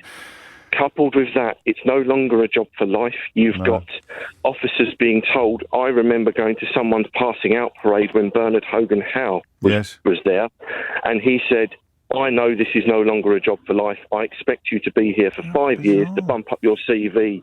Why is that then? Why is that? Because that's just the way that the organisation now views it. So because the job's so tough that people don't want to do it for life, or because the world has turned and no jobs are for life? I don't quite understand that last bit. But the problem is people are joining it hoping to have a job for life and vocationally become police officers. And then you've got the highest ranking officer in the Met, probably the UK, saying, I don't expect you to be here for more than 5 years. What sort of message does that send out? Yeah, no, well, it's an appalling message. In fact, normally calls like this, which thankfully are not a daily occurrence, but when they come in, they always stay with me. I usually end them by asking what the light at the end of the tunnel looks like. I'm reluctant to ask you that, but I just did. Well, I'm hoping it's not a train. Yeah. It's the light driven by Suella Braverman, because this is all on her watch, of course, isn't it? And she's obsessing about lots of other things. I've got some fantastic colleagues that I work with, and I've got some great officers that do a sterling job every day. Absolutely. It breaks my heart when we're having to sign them off because they're sick, because they can't cope. You do get bad people in the police, of course you do. You get radio people. Stations, Steve. Yeah, but they're not the majority. They're really not. And the people that are on the front line are struggling, and we keep asking for help, and we keep getting told none's coming. And that's why people are leaving. And you keep getting a coating in the papers for the wrong reason. Some of the criticism justified, but a lot of it particularly utterly unjustified. Can I ask you actually one final question? Because if I was a proper journalist, I'd be looking into this, because I've had a couple of tip-offs about it. That the recruitment is now so difficult. And this isn't just about inexperience. This is about inappropriateness. The recruitment is now so difficult that people are getting through training who really shouldn't be anywhere near the uniform at all. Is that something that you've heard of or encountered? So when I and some of my senior colleagues joined, Hendon used to open the phone lines once a year, one day a year, and you had to apply that way. Right? And if you got in, great. Yeah. That's what I was told. I had a slightly different experience, but it wasn't like advertised everywhere. Now, floodgates have effectively opened and said, we'll welcome you, come in. Yeah. I think that we are trying to make sure people are vetted correctly, But then society has changed, and I think. But there's also people are political slightly pressure different as well. on numbers. They need to announce numbers. They need to say we've recruited X thousand, and that the suggestion made to me is that has possibly lowered standards.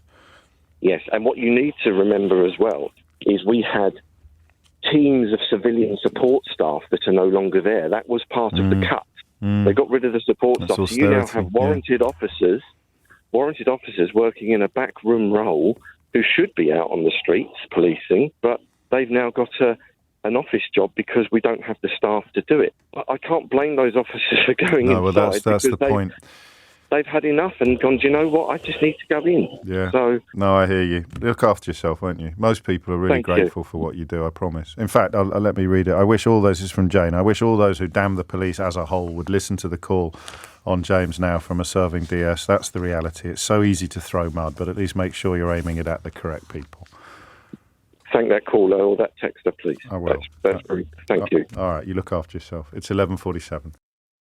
Yeah, 11:51 is the time. I talk it down rather than talking it up, but I was disappointed last time by Angela Rayner versus Oliver Dowden at PMQs. It was one of the worst ever, you could probably argue, and goodness knows we've listened to a lot. So if I talk it down, then it might be good. That's what usually happens with PMQs, is whatever predictions we make, and Lewis Goodall will be joining me to pick over this week's edition. Whatever predictions we make, generally the opposite happens, particularly with reference to enjoyment. Oh, it's going to be a good one this week. And then Keir Starmer stands up and asks a really obtuse question about planning legislation. So I exaggerate slightly. But anyway, it's Dowden Rayner, the rematch, coming up in about 10 minutes' time on the programme. Before that, a lot of love coming in for the last caller, the serving detective sergeant, who really did sound as if he was at the end of his tether, didn't he? As if he was nearing the end of his ability to keep strapping in every day and getting on with it. There's a lot there.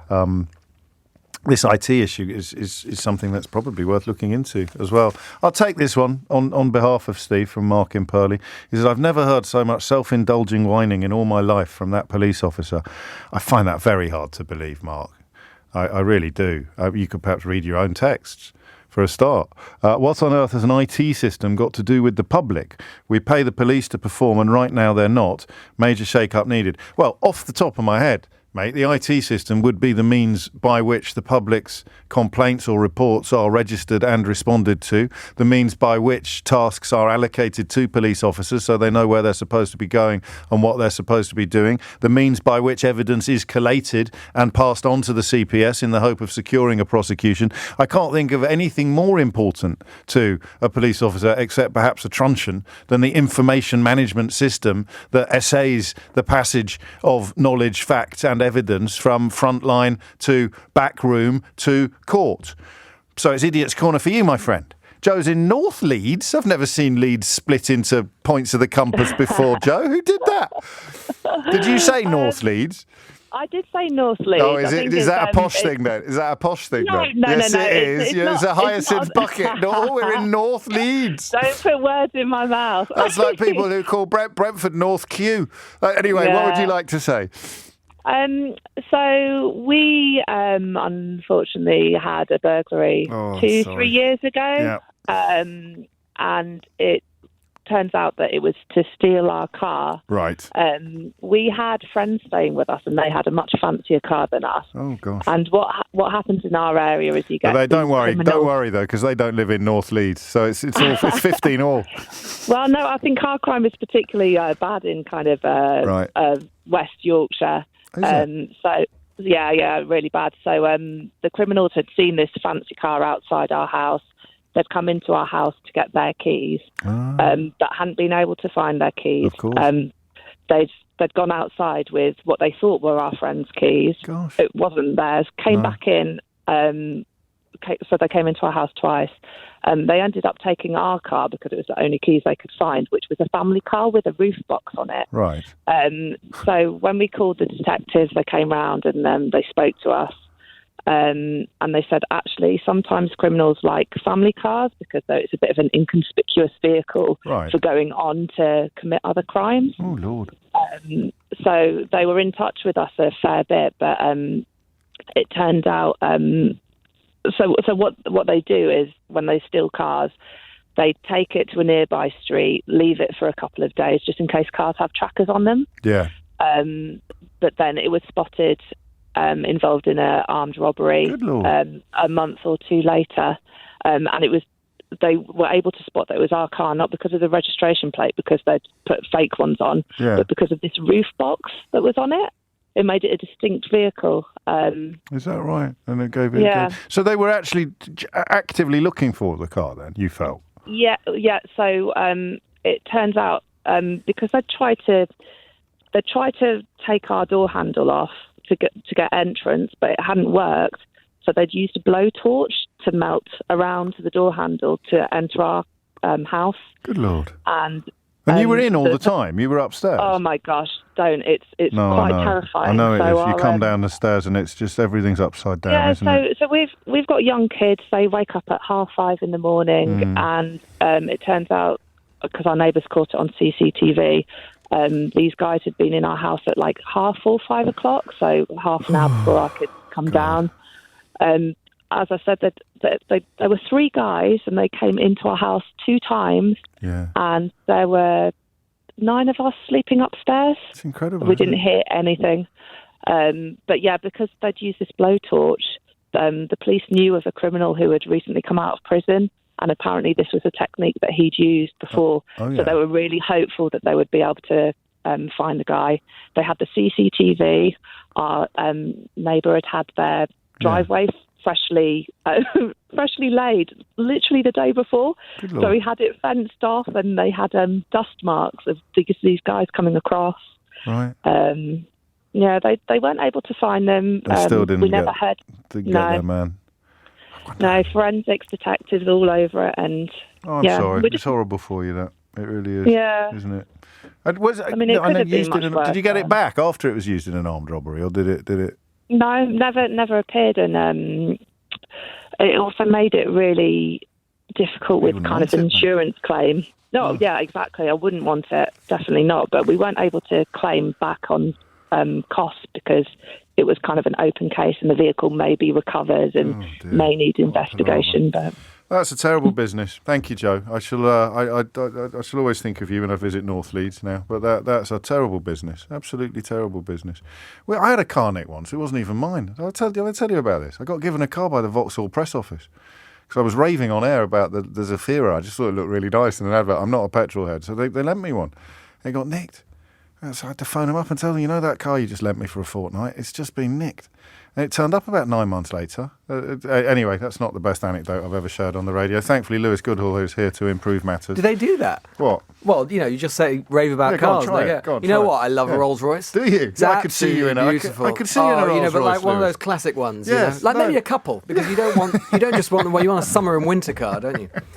You're really enjoying your post-BBC broadcasting career, aren't you? That'd be an arrestable offence. Be lucky to get a Robin Reliant over there, I'll tell you that. Dowd and Rayner, the rematch. Yes, very exciting. Well, we're getting used to this. I mean, Dowd we're getting our money's worth for the Deputy Prime Minister, because Rishi Sunak, in fairness, he's in America seeing the leader of the free world, but nonetheless, Rishi Sunak making a bit of a habit now of not turning up to PMQ. Someone compiled the list. He's now, I think, pretty much at the bottom in terms of percentage Is he really? Sessions. Yeah, missed. I mean, obviously, he hasn't had that many. So but in terms of the percentage that out of the total, he's missing more than predecessors. He does seem to be missing more than most. That could just be a coincidence. There's a lot of things going on in the middle of the week. He is in Washington. He's not Washington. On a jolly, is he? No, he's in Washington. He's meeting President Biden for the 4th time in as many months, as the Downing Street are very keen on pointing out, once again, sort of talking about the importance of the special relationship and the closeness between Biden and Sunak and all this sort of thing. But so it won't be here. So it'll be Dowden and Rayner again. And as you allude to already, James, I mean, last time it was a bit of a... There's always a bit of expectation because you've got 2 quite sort of sparky characters by comparison to the less sparky Starmer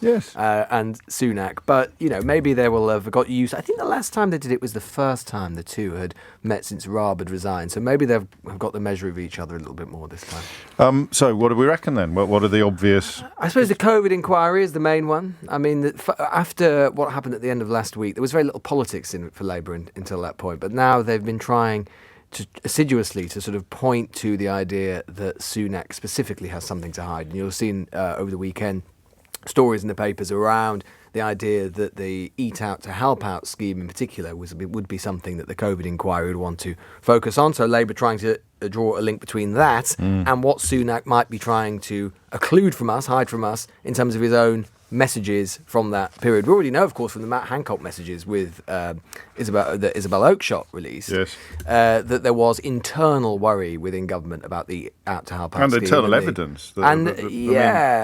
Yeah, indeed. Responding to it and making jokes about it. And that's relevant on both fronts, isn't it? It's relevant on the substantive front, but also relevant on the tonal front, because you'd be worried about you and I making jokes that we don't expect listeners to hear or see are likely to be slightly different jokes from the ones we might make on air. So I have some sympathy on that front for the kind of... sordid, the stuff we talk about. Well, it's just unbelievable, frankly. Honestly, poor old Keith has to listen to it during the breaks. The poor man looks like he's seen during a these ghost. PMQ sessions.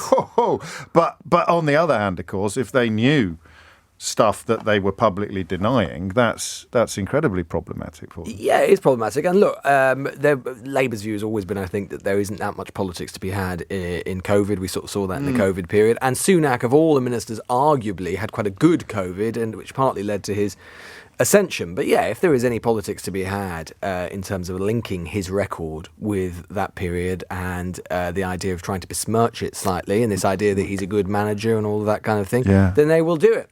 But they might wait until he's back. They may wait until he's back, although Dowden, you can't put a cigarette paper between Dowden and Sunak. There isn't that much else on the agenda at the moment. Nothing obvious. There's nothing particularly obvious. Again, there might be something around small boats again, but again, it's sort of difficult for... I mean, it's the main thing that Sunak wants Steve to talk Barclay's about. embarrassed himself a bit this morning, claiming that things are on target and then having to concede that statistically they're not on target. So they might go in on that. They might and Angela Rayner is a very different, as you've alluded to, and of course we will cross live even if it means interrupting mid-flow as soon as she gets to her feet. She is a little bit more conscious of the spotlight than Keir Starmer is. So she uses this to bolster her, and quite rightly, there's no harm in this, but she might go off on a completely unexpected tangent that is very personal to her. Yeah, she might do. And she is someone, I mean, this is one of the few opportunities the deputy leader gets to have in the spotlight.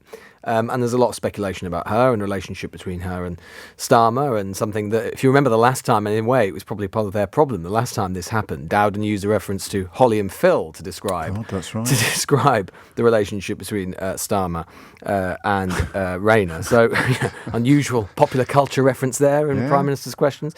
But yeah, so there is an opportunity for her to step into the spotlight a little bit, and she usually does it pretty well. And as I say, he's a very, very different character from Starmer. We shall see. I hope it's better than the last time. As we both mentioned, it was odd. It was almost as if they'd both got too much prep. They both were trying to cram too much into it last time. But here she is. Here's Angela Rayner. Thank you, Mr. Speaker. Speaking of the last election, the Tory manifesto promised to end the abuse of the judicial review. How's it going? Well, I welcome the much shorter question from the Right Honourable Lady today. Well, let me just remind the Right Honourable Lady of a few facts about the COVID inquiry. We set up the COVID inquiry. We have provided it with more than 55,000 documents so far. We have given it all the financial resources it needs so that we can learn the lessons from the pandemic. But, Mr. Speaker, in Wales, they also had a pandemic. And what have the Labour-run Wales authorities done there? No independent inquiry in Wales. As ever, one rule for Labour and another for everyone else. Mr. Speaker, he acts like it pretends that it's complicated, but it's simple. They set up the inquiry to get to the truth, then blocked that inquiry from getting the information that it asked for, and now they're taking it to court. I know he considers himself a man of the people, so using his vast knowledge of working class Britain, does he think working people will thank him for spending hundreds of thousands of pounds of their money on loophole lawyers just so that the government can obstruct the COVID inquiry? Deputy Prime Minister. Well, we will provide the inquiry with each and every document related to COVID, including all internal discussions in any form as requested. while crucially protecting what is wholly and unambiguously irrelevant. Because essentially, the Right Honourable Lady is calling for years' worth of documents and messages between named individuals to be in scope. And that, Mr. Speaker, could cover anything from civil servants' medical conditions to intimate details about their families. But I really will say to the Right Honourable Lady, I find it extraordinary that she should lecture us on value for money for the taxpayer, when I understand she has now purchased 2 pairs of noise-cancelling headphones on expenses. Now, I will be fair to the Right Honourable Lady. If I had to attend shadow cabinet meetings, I think I'd want to tune them out too. Can I just say that Deputy Prime Minister was very good saying he was welcoming short questions. I'd also welcome shorter answers. Angela Rayner. Mr. Speaker, all we're asking for is what the COVID inquiry has asked for. And across the world, COVID inquiries are well underway. While his government hides information and shells out public money on legal bills for the Oxbridge one, the former Prime Minister is now demanding another $1 million to pay for his new lawyers. Now, I know the honourable gentleman and his former boss has fallen out, and maybe he wants to patch things up, but can he seriously say this is a good use of taxpayers' money? Deputy Prime Minister. If we want to talk about relationships between different people, I don't think we need to search her WhatsApp messages to know that there's no communication between her and the leader of her party. And I will happily stand up for our record on COVID, because when she and her party were carping from the sidelines, calling for longer lockdowns, I was working as Culture Secretary to keep our football clubs running, to protect our theatres and museums, and deliver the largest cultural recovery package in the Western world. That's the difference between her and me, Mr. Speaker. While she was collecting titles, I was getting on with the job. Mr. Speaker, I know for the last couple of years he's been trying to prep Prime Ministers for this, but these punchlines are dire. He really needs to go back to school himself. And speaking of school, thousands of children are missing from school. Absence has nearly doubled since before the pandemic. The Prime Minister says he's maxed out on his support for school pupils. But why did the government abandon its plans for a register of missing children? Deputy Prime Minister. Well, on the specifics of the Right Honourable Lady's question, that is not the case, and we continue to keep the policy under review. And what I would say is I am very proud of this government's record on funding and support for schools. £4 billion more this year, £4 billion next year, and the result of all of that investment is we have the highest standards of reading in the entire Western world. What a contrast from when the party opposite were in power. Angela Rayner. So there we have it, Mr. Speaker. Thousands of children missing, under review still.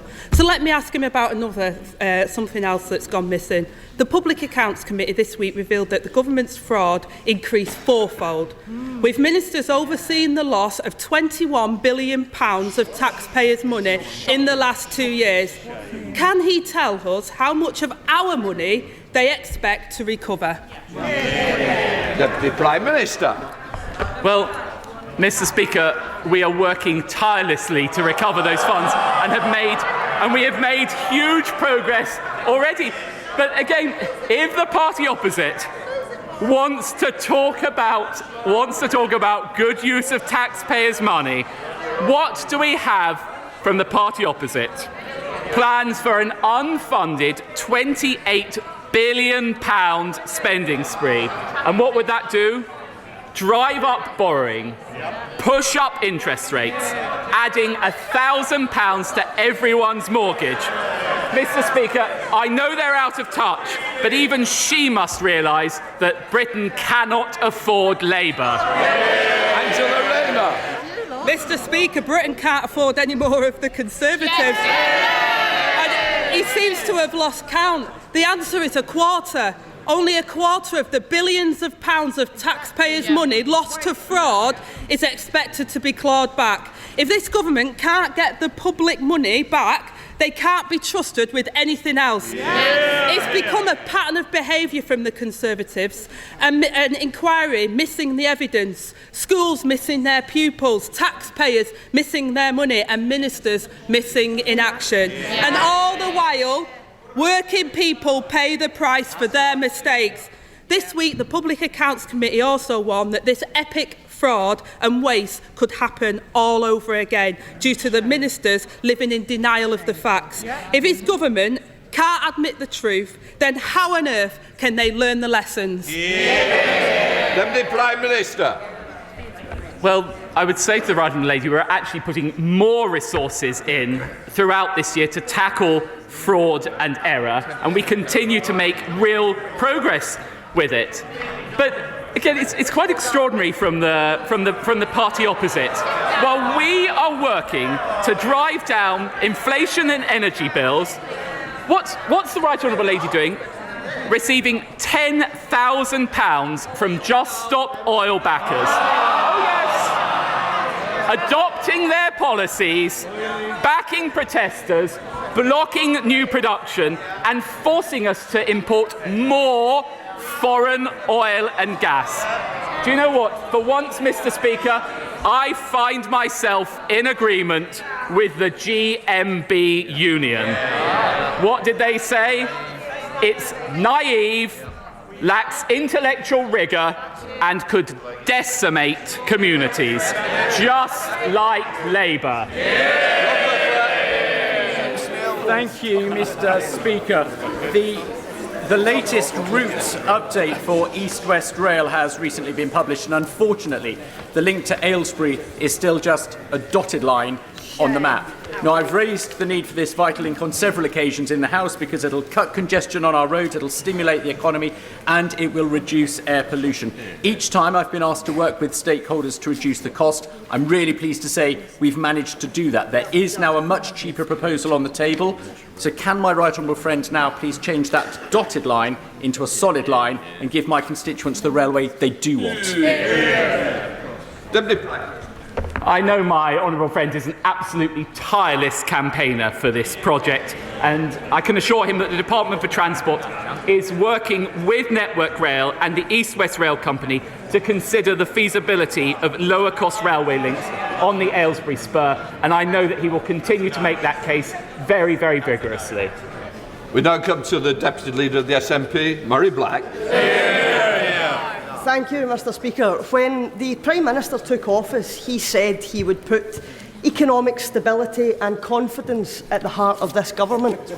Today, UK interest rates are one of the highest in the G20, and mortgage rates are rising nearly back to where they were after the former PM crashed the economy. Is it not the case that this government's biggest achievement is that they're trashing the economy just a wee bit slower than their predecessor? Well, I don't know whether the Honourable Lady had been following the news today, but actually, again, the OECD upgraded our growth forecasts. And really, one month ago, the whole nation came together celebrating that wonderful moment of pomp, pageantry and pride in our nation. And what did the Honourable Lady describe it as? I quote, Mr. Speaker, a pantomime. Well, the real pantomime is the SNP in Scotland. Murray Black. I don't know what question the Deputy Prime Minister was asking, but let me try another one.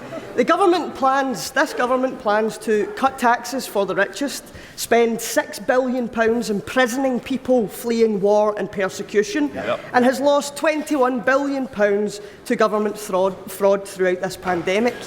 Is the view from the Prime Minister's luxury helicopter so skewed that during a cost of living crisis he thinks this is what people's priorities are? I'm going to take no lectures on profligacy from the SNP. And actually, what is it that this government has done? We have provided record increases to the personal allowance, meaning that a person working full-time on the minimum wage has seen a £1,000 reduction in their tax. What means it? Thank you, Mr. Speaker. Fylde has many vibrant small shops that are the beating heart of the economy. But St Anne's Town Centre has got fantastic potential, but its layout, quite frankly, is becoming tired. 12:15 is the time. PMQs is probably concluded, largely concluded. Keep an eye on proceedings, of course, as usual, in case anything unexpected occurs or anything extraordinary gets thrown into the mix, although it is unlikely. And Lewis and I will pick over the bones of what we have just witnessed after this. 18 minutes after 12 is the time. 1 for 1, Lewis Goodall, straight in on the COVID inquiry, and indeed on that manifesto pledge. That was quite clever, wasn't it? The reminder of what they pledged about not letting politics interfere with judicial inquiries. Yeah, indeed. Not the first pledge or the first bit of that manifesto to fall by the wayside. Look, like I say, I think it was the only sort of political game in town today. I did think, though, obviously she didn't use the full 6 questions on it, and I kind of felt what you could see in that session and what we're just going to feel more and more of as we sort of have the long, inexorable, slow march to the general election, which more and more I think about it, I fear is going to be in December or January. Do you really? Yeah, I do. I think. Why? Because I think there's a year ahead of necessary. Yeah, well, yeah. I mean, it's because they repealed the Fixed Term Parliaments Act. If they hadn't repealed the Fixed Term Parliaments Act, we'd actually be looking at one in May. Right, yes. Because it had to be 4.5 years. But because they repealed it, theoretically, it can be January 2025. And although I suspect it won't be in January, if I had to put money on it, I wouldn't say it would be in January because it means you'd have a sort of campaigning period probably over the sort of Christmas, New Year period, which I think no one would thank me for. I just think that, with no shift in... Well, I hope I'm wrong as well, but I think there's two... On the other hand, I've got a book out in November. So I do understand Number 10 have put that in their grid. I'm told it is a major concern. It is a major concern. They would hate to clash with you.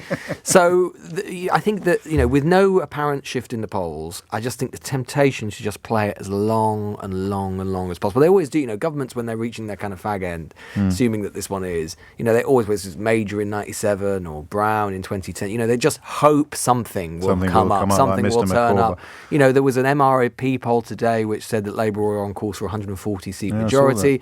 I think that's maybe a bit far off the mark. But bigger sample than usual, though. Bigger sample than usual, and there hasn't been a poll. We sometimes obviously get so distracted by the sort of day to day, inevitably. But the Conservatives haven't been ahead in a poll now, I think, since 2021. So we've got big structural forces which appear not to be moving, and I just think the temptation, particularly given what we know about with the economy and the fact the economy is not getting better as fast as the government had hoped, and arguably in some senses getting worse, the temptation will just be to play it long. But I thought what you saw in that really was just the kind of, you could feel the weight of 13 years. Yeah. You could feel one question after the other about one different element of policy which has either been problematic or is struggling or has been, scandalous or whatever it is. And none of them particularly necessarily Dowden's fault or anything, or even Sunak's fault. It might sort of stretch much further back in time.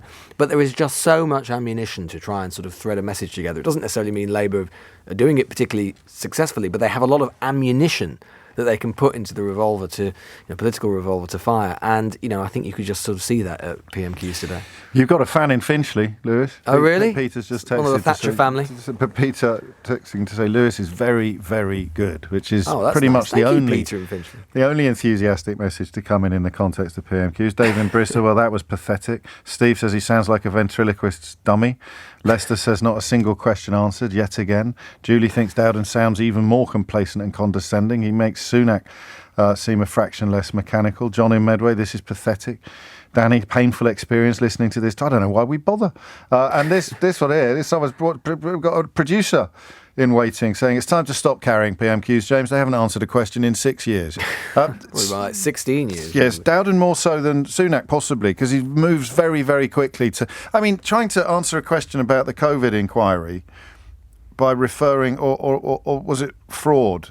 He tried to answer a question by referring to Angela Rayner's earpods. Yeah, look, on the COVID inquiry in particular, I cannot for the life of me, we've been discussing this for a week now, I cannot quite for the life of me work out what the political strategy for Sunak is on this. I fear, and I think Conservative MPs fear, that he is genuinely kind of trying to follow a quite arcane kind of point of principle about this stuff that he's almost certain to lose, in an almost slightly technocratic kind of way, trying to, we must establish what the precedent for this is, and probably also trying to play for time to hope the inquiry will be delayed a little bit longer in its workings.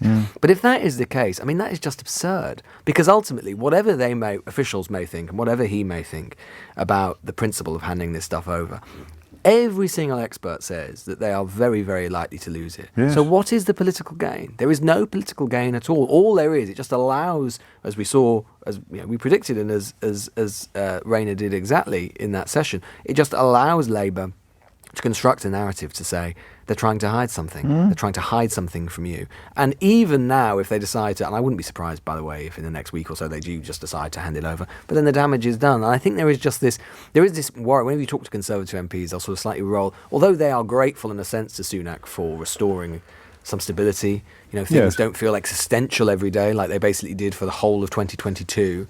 It only goes so far. There is a fear that this is a guy whose politics does not extend very far or reach very deep. And that includes his sort of political antenna and includes how he perceives politics. And although they think that the 5 pledges that he's made are good and they're easy to understand and the government has done quite a good job in communicating them, whether that it might take you up to the election, but what's after the election? And right now there's very little sense of that. There's not a lot of bottom.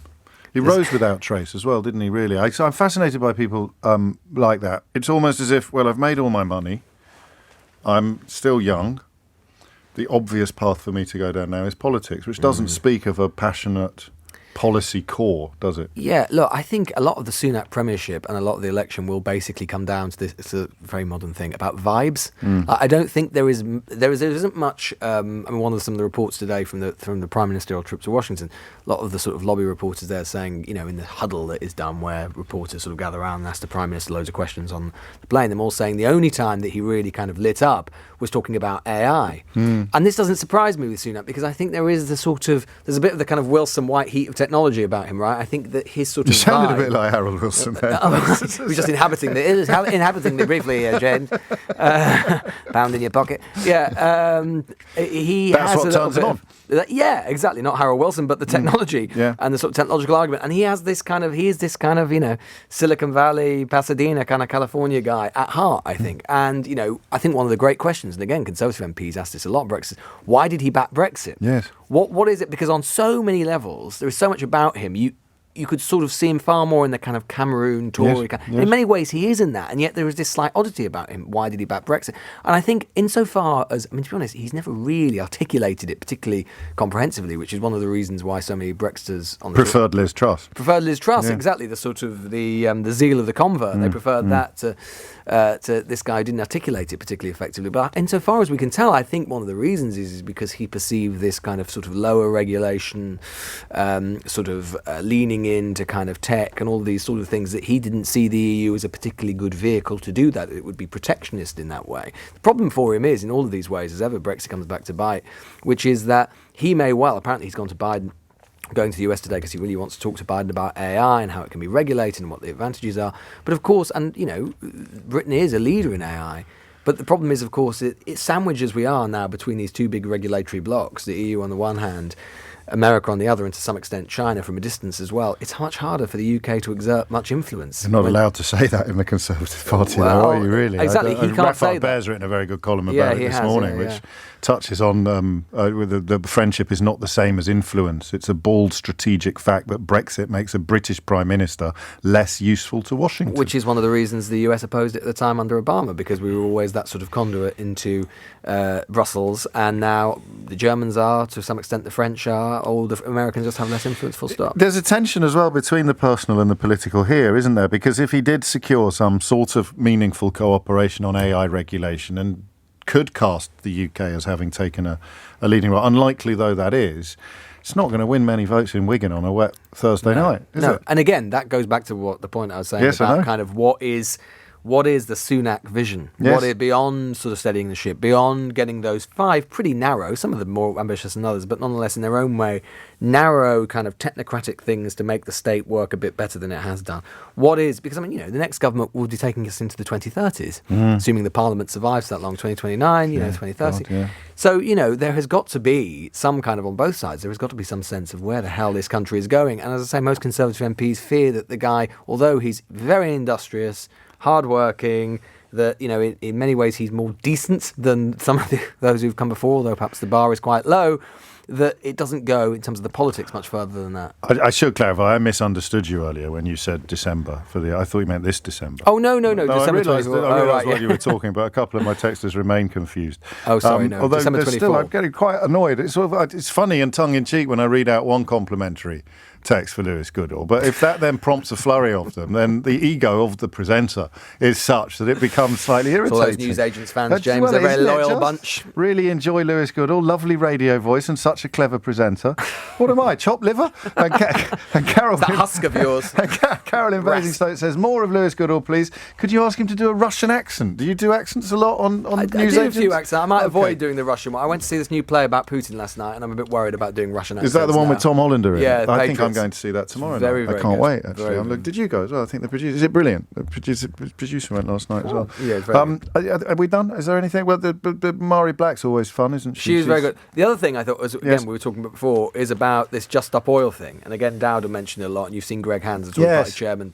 There is this very interesting, it's received quite a bit of coverage, but it's a very interesting internal discussion that's going on within the Labour Party and the Labour movement more widely at the moment about new oil and gas extraction in the North Sea. Labour's policy to come out saying that they won't have any more, and there'll be a moratorium under the next Labour government in terms of new licences. Yes. And you heard Dowden there basically saying he's taking his instructions from Just Stop Oil. There is a very live debate, as I say, and you've had the unusual situation, and Dowden again referenced this, where you've got kind of the Blairites of the party, if you want to call it for want of a better expression, uniting with the more left-wing elements, but even the Union, basically saying that this is a bad policy, it's a stupid policy, it's going to affect loads of jobs, particularly in Scotland and the North East and other places as well. And it is a very, as I say, live debate within the quote-unquote Labour family at the moment. And it alludes to, I think, what if there is going to be a Labour government, what one of the big kind of fault lines is going to be of that government, which is the sort of politics of environmentalism and net zero. Yes. Because there's always been this assumption that in some way it's sort of good for the left because it probably involves more statism, it probably involves, there's a sort of just transition, reindustrialisation and so on.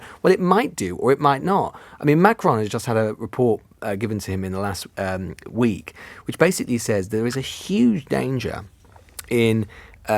for lower income families and households in particular, that if there isn't the right sort of government support and the right kind of government spending, that you phase out gas boilers, you phase out all sorts of kind of low fossil fuels and so on, that in many ways are cheap, and you don't replace them properly with green energy and green investment, then you end up in a situation where the process or the transition to net zero is deeply unequal. Yeah. And that is something that the Labour Party is sort of, I think, only just beginning to kind of get its head around. But there is going to be... It's going to be big for them, isn't it? It's going to be big for them. And you've already seen the sort of oppositional forces. We've seen Sadiq Khan in London with what's happened with ULEZ. You're seeing that sort of go across the country as well. And you can totally imagine under a Labour government moving on net zero, a kind of Farageist kind of backlash against it, whether it's led by Farage or someone like him, where the politics of the environment and net zero becomes much deeper than it does under a Conservative government. Yes. I think that's something to look out for. I think they've already got their Tufton Street offices, haven't they? Well, indeed. The sort of net zero opponents and enemies. Thank you, Lewis. Always a pleasure. Lewis Goodall. Off to record the latest news agents. We are indeed, yeah. Fantastic. Yeah, right now. Amelia Cox is next with your headlines. It is 12:34 and you are listening to James O'Brien on LBC, joined by, I like to say, great friend of the programme. I like that phrase. That's what grown-up radio presenters say. Do they say that? Oh, they definitely say that. Great friend of the programme. Carol Vorderman is here. And never speak to each other again, is that right? It's like ships that pass in the night. Yeah. You've got a different hat on today. I have. Yes, I've been involved this morning with the press conference launching with Best for Britain. .org. And this basically is the first major MRP polling. So it's like a snapshot today where they are saying if there was an election now with the new boundaries for constituencies, which will take place, I believe, next month, what would happen? And this form of MRP, I should hasten to add, is very sophisticated. So rather than saying, oh, there are 2,000 people and it's demographically about right and then multiplying it out through the country, they take people like, oh, James O'Brien, okay, a typical James O'Brien, and they form a profile for a typical James O'Brien. Dare I describe him? No. Yeah. And then they would take one for someone like me in her 60s, single parent, owns her own house. Yes. That kind of thing. Got then it. they would take one for a plumber or a chippy or whatever and say, has his own business or her own business, drives a van, does his own. And they have these profiles for many thousands of not typical people, but so they just categorise as much as they can, and then they take polls for what those people would vote at any particular time, and then they map that onto a constituency using the census and all sorts of other data. So it becomes very accurate. Oh, do you I see see. what I mean? Yes, I do. So you get a clearer constituency-specific picture exactly of what is likely to happen based on demographics. Yes. Do you know what it stands for? What, MRP? Yeah. Well, it's got a lot of syllables in it. It's a big one. Read It's out, like your read out, countdown days, this. It's multi-level regression and post-stratification. I just looked it up. It's fantastic, very clever isn't for it? being able to read it out, frankly, Mr. James O'Brien. But so that is the kind of statistical analysis behind it.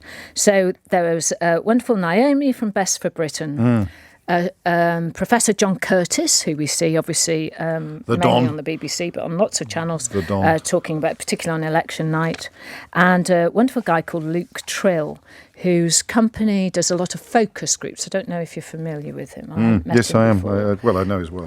And he describes the qualitative stuff. So what are groups of people thinking about? And I've got some great descriptions. I've took lots of notes of what are they thinking about Sunak, Starmer and so on, and why they're voting this way. But fundamentally, the results that would come in if there were, obviously there isn't a general election, very sadly, and if it was done today, the best version of this would give Labour a 140-seat majority with 470 seats. I hasten to add this is for England, Scotland, Wales, not Northern Ireland. And the Conservatives would win 129 seats, still far too many, in my opinion.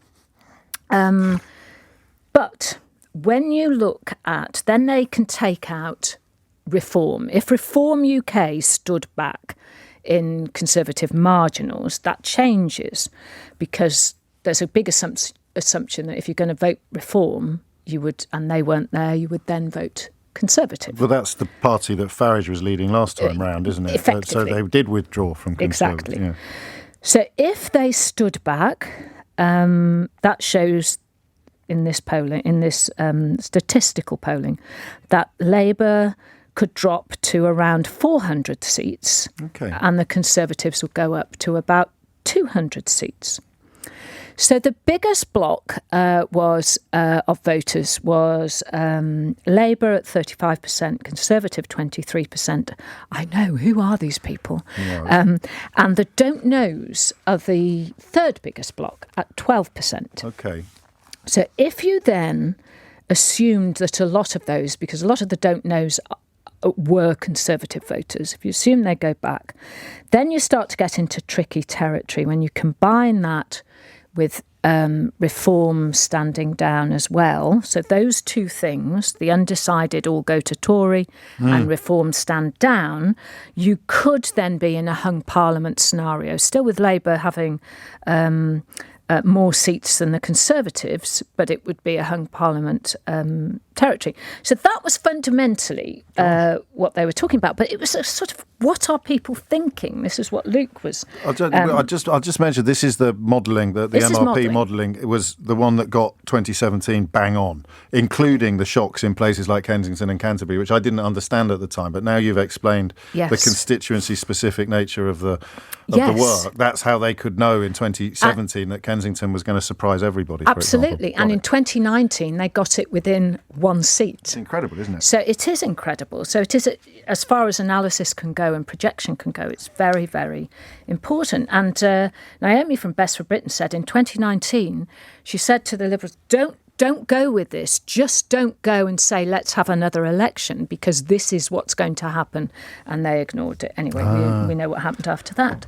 So it's very interesting. They were talking about, Luke from More in Common was talking about the focus groups. And fundamentally, they say that the Labour support is large, but it is falling in these marginal constituencies. From about 6 months ago. It's large, but it's soft. Yes. And what they mean by that is that these aren't people who are saying, I'm going to vote Labour, I'm definitely going to vote Labour. They're saying, I'll probably vote Labour, but actually I want to see something more. He found that, and you'll know this on a daily basis, a lot of people have utter exhaustion with politics, absolute exhaustion. The phrases that keep coming up are, Britain has stopped working, broken Britain, it's chaos, shambles. And everybody this time around, Luke was saying, has a personal story. Right. So in terms of the issues that matter, it's not stop the boat, 75, three-quarters of people, it's cost of living. So it's when you're talking about energy bills, when you're talking about inflation, and inflation is different for everyone depending on what most of your money goes out on spending. Then it was NHS. Everybody, in terms of support for the strikes, everybody more or less supported the nurses, not necessarily train drivers, and so on. That's split. And immigration, concerns about that, it was only 28%. Still high, but not considerably lower than in previous years. Right-wing media would have you believe by any stretch. This is fascinating stuff. Partygate was a big issue. So this is where it's a personal story. Can't get a GP appointment. Everybody knows that. If you say ambulance waiting times, we're not all of us have to call an ambulance. Of course. Obviously, critically important. But not day-to-day experience. But it's not, we all generally have to ring up the GP at some point or other in a year. It was cost of living, people saying things like, we can't go on days out with the kids anymore. We can't do those things, as well as, all of the others who are very, very, very worried about It's not interesting, because none of this is reflected in most political journalism at the moment. It isn't. It isn't. I did have a go about that, did by you? the way. I'm not yes, surprised, because you're right. The stop the boat stuff and some of the other really rhetoric, isn't. just doesn't speak to people who can't get a GP appointment or who are worried about not being able to take the kids out for the day during the holidays. Absolutely. So when they came to Sunak... Yes.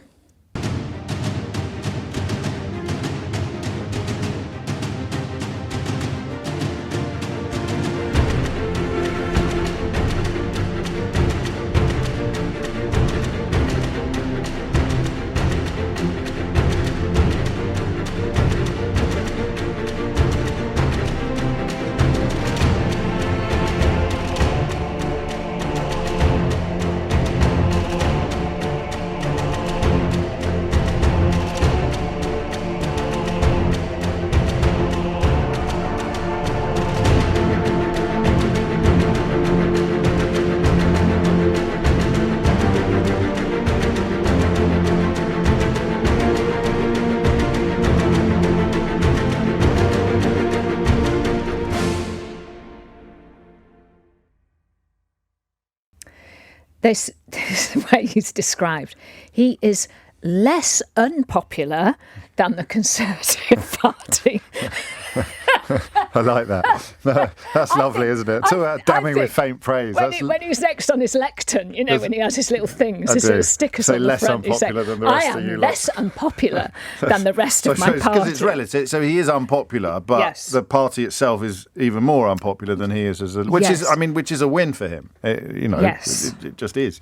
But the popularity of the Conservative Party is down from 55 to 23%. So from going back to 2019. Gosh. So a lot of things that people are saying are well, he's not really strong enough. Why can't he stand up to Johnson? A lot of people call him Little Rishi. Oh, really? Little Rishi can't stand up to people. That stuff They sticks. hate the non-dom. Do they? That obviously with his wife Yes, of course. choosing non-dom tax status to avoid paying £20 million. Don't start me on that one. £20 million to HMRC, which he still hasn't offered to pay back. Anyway, not illegal. No, absolutely but not illegal. morally And not him. bankrupt. It's his, it Absolutely. is his wife, of course. But people have. That's and I think landed. a lot of this, so a lot Jen- of this stuff that you're talking about, Yeah. I keep reading and hearing Conservative MPs telling me that people don't care. The country's moved on from Partygate. No, they No one haven't. cares about his wife's No, financial Partygate affairs. is a That's big really one. interesting, isn't it? Absolutely a big one. So this is all despite right-wing media coverage. Yes. It's actually despite of it, not alongside it or because of it, but this is No, despite this being is in constantly spite. told the Because world. we all know it. You know, when I always have this phrase, you know what you know. And you do, and you know when you're being lied to. And the vast majority, look at the local election results, you know, the vast majority of people know that there's something not right. They know they're being lied to, no matter whether they read the Daily Mail or not. Yeah. But the Conservative base, he said, was split. So you have effectively the red wall, which they describe as loyal nationals. Right. And with the red wall, they struggle with Sunak. They find it difficult to deal with his wealth. Yeah, that's interesting. The swimming pool story was significant. And they would then, you know, they would be Was like... it really? Sorry? That swimming pool story was... Yes, I'm yes. really interested in the stuff that's getting traction. Absolutely. It's fascinating, isn't Yes, it? it really is. Because it goes against what I think people in London, and Yes, it's I not think you're against right. London, No, but I think people in you're right. London think, they look internally into Westminster. I don't live in London. I choose not to live in London. I, grew up North Wales, lived in Leeds for many years, live in Bristol now. I have lived in London. But it's very different out there. It's a different world. Yes. So then they also have the blue wall, Right. which he described as more Cameronite types. Yeah.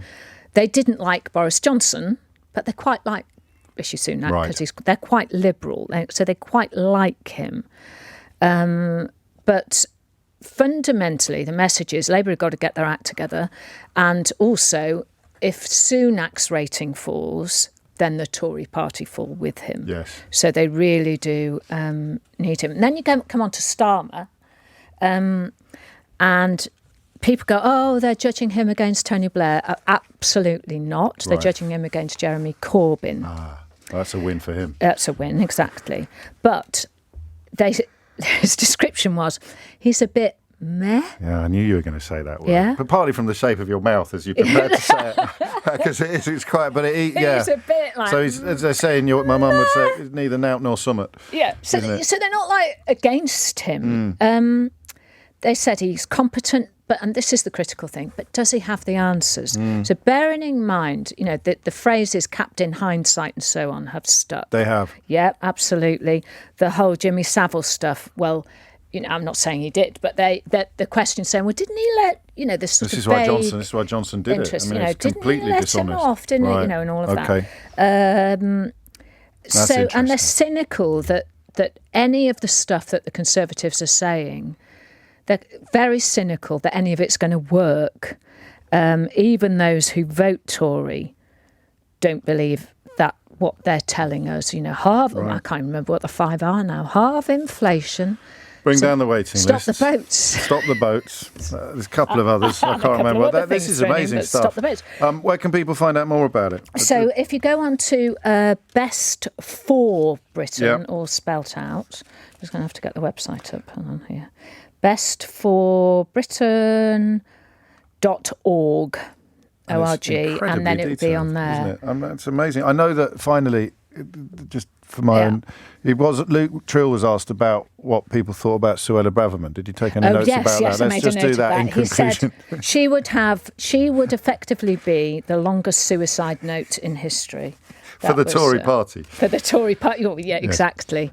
So it's open season in the Conservative Party at the moment. It's So he fascinating would be that because the membership like her, it's like Truss all over again. Yeah. The membership like her, but the country absolutely doesn't. No. But of course, if there isn't, you get to be Prime Minister if the membership like you, unless there's a general election. This is amazing stuff. And one of the things, if we've time, that I was there talking about... We haven't really, but seeing as it's you. Tactical voting. Right. So the stopthetories.vote, which I was supporting for the local elections, we had 500,000 people visit that website. Yeah, it's incredible within numbers. the last 4 days before the local elections.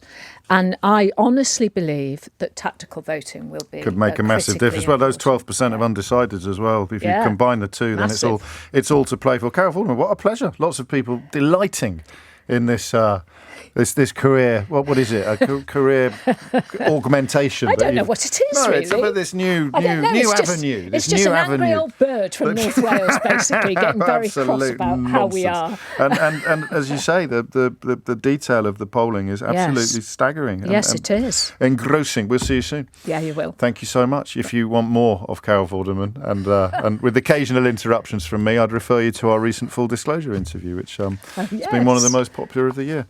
Actually, so thank you, Carol. I'm talking to Dame or Baroness Jenny Jones next about yet more shenanigans afoot in the house. Yes, she's just put the campaign on. There you go. There we go. It's all happening here. It's 10-1. Good Lord, time is running away with us. Let us cross with no further ado to Baroness Jenny Jones, who is, of course, a Green Party peer and former Deputy Mayor of London. And, Jenny, you are deeply concerned about shenanigans afoot in Parliament.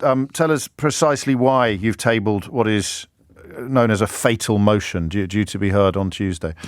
Well, this all sounds a bit technical, but essentially the government is trying to bring in something that the House of Lords has already thrown out. Now, the House of Lords is not a radical structure. It's a quite conservative place, small c conservative. And yet we threw out a particular amendment which was about disruption. The government wanted a definition which was more than minor. Anything more than minor, which is everything. Which could be absolutely anything. I mean, this is just for people. Sorry, my bad. This is for the public order bill that they're trying to get through. Parliament. Yes. I should have said that in the first place. No. That's my fault as well. So it could be a bunch of parents who are objecting to big cars without turning their engines off outside of school, or a local community that doesn't want something built on its doorstep. It could be anyone falling under this particular piece of legislation. So the House of Lords threw it out quite rightly, because in a democratic country you're allowed to protest. Yes. But what the government did, they've tried to sneak it in the back door, and they've tried to do it by what is essentially ministerial decree. And we have the right as the House of Lords to actually stop this happening. What the government should do is put it in another bill. It could be a 3-line bill, just put it in a bill and take it through both houses again. That's the democratic way of doing it. But instead of that, this rather cheating, nasty government has actually tried to sneak it in the back door. And I'm trying to stop that. Has it ever happened before? Has ministerial decree... It's never happened before. I mean, they're breaking all the conventions. And sometimes, creative thinking can be very healthy. Yes. But this is actually, as I keep saying, it's not a democracy if a minister decides they can just change the law at will. We got an inkling, perhaps, during the coronation protests of what could happen to entirely, wholly innocent and peaceful protesters should the police be so minded. And this bill, as it stands, with this anything more than minor, would enshrine in law their right to essentially clatter anybody who at the discretion of officers or the Home Office. That's true. Well, there are two issues there. First of all, they didn't give the police any advice, so the police actually messed up and arrested people who weren't actually causing a problem. But secondly, of course, this is not appropriate legislation. It's a mess. I mean, we saw before they bring in legislation during COVID, for example. They brought it in very fast, and then again, the police don't know what they're doing, and innocent people get caught up. This won't stop protests. That's a brilliant point, because I mean, it's also what the House of Lords exists for, is for scrutinising and clarifying legislation. This is not a rebellion from you. This is a demand for better lawmaking. Exactly. I mean, even a House of Lords Select Committee, not known for its radical views, actually said that, that constitutional problems could arise from this. Yes. And so, I'm the face of reasonable politics. Clearly. Here, are you going to win? That's a big question, because to win, I'd have to take with me the Labour Party. And the Labour Party doesn't really like signing other people's fatal motions. I'm hoping perhaps they give a free vote to Labour Party peers, We'll look into and that might carry it. Are you surprised? I know Peter Stefanovic has done some sterling work on social media. Over 1 million people have viewed his coverage of this. Are you surprised, given the unprecedented nature and the sweeping nature of what the government is trying to do? Are you surprised that it's not getting picked up more widely? I'm surprised the mainstream media, thank you for the interview today, by the way, You're very welcome. hasn't picked it up more. But quite honestly, even to me, it seems like a little bit of a technicality to try to explain to people. And so I'm actually staggered. I mean, luckily, people like Peter Stefanovic and Carol Vorderman and Marina Perkis, Gemma Forte, they picked it up and amplified it, and that's made all the difference. Because it's a democratic peril, I suppose, is one way of describing it. So it should matter a lot more than technicality. It absolutely should matter. We do not want ministers taking decisions on their own judgment.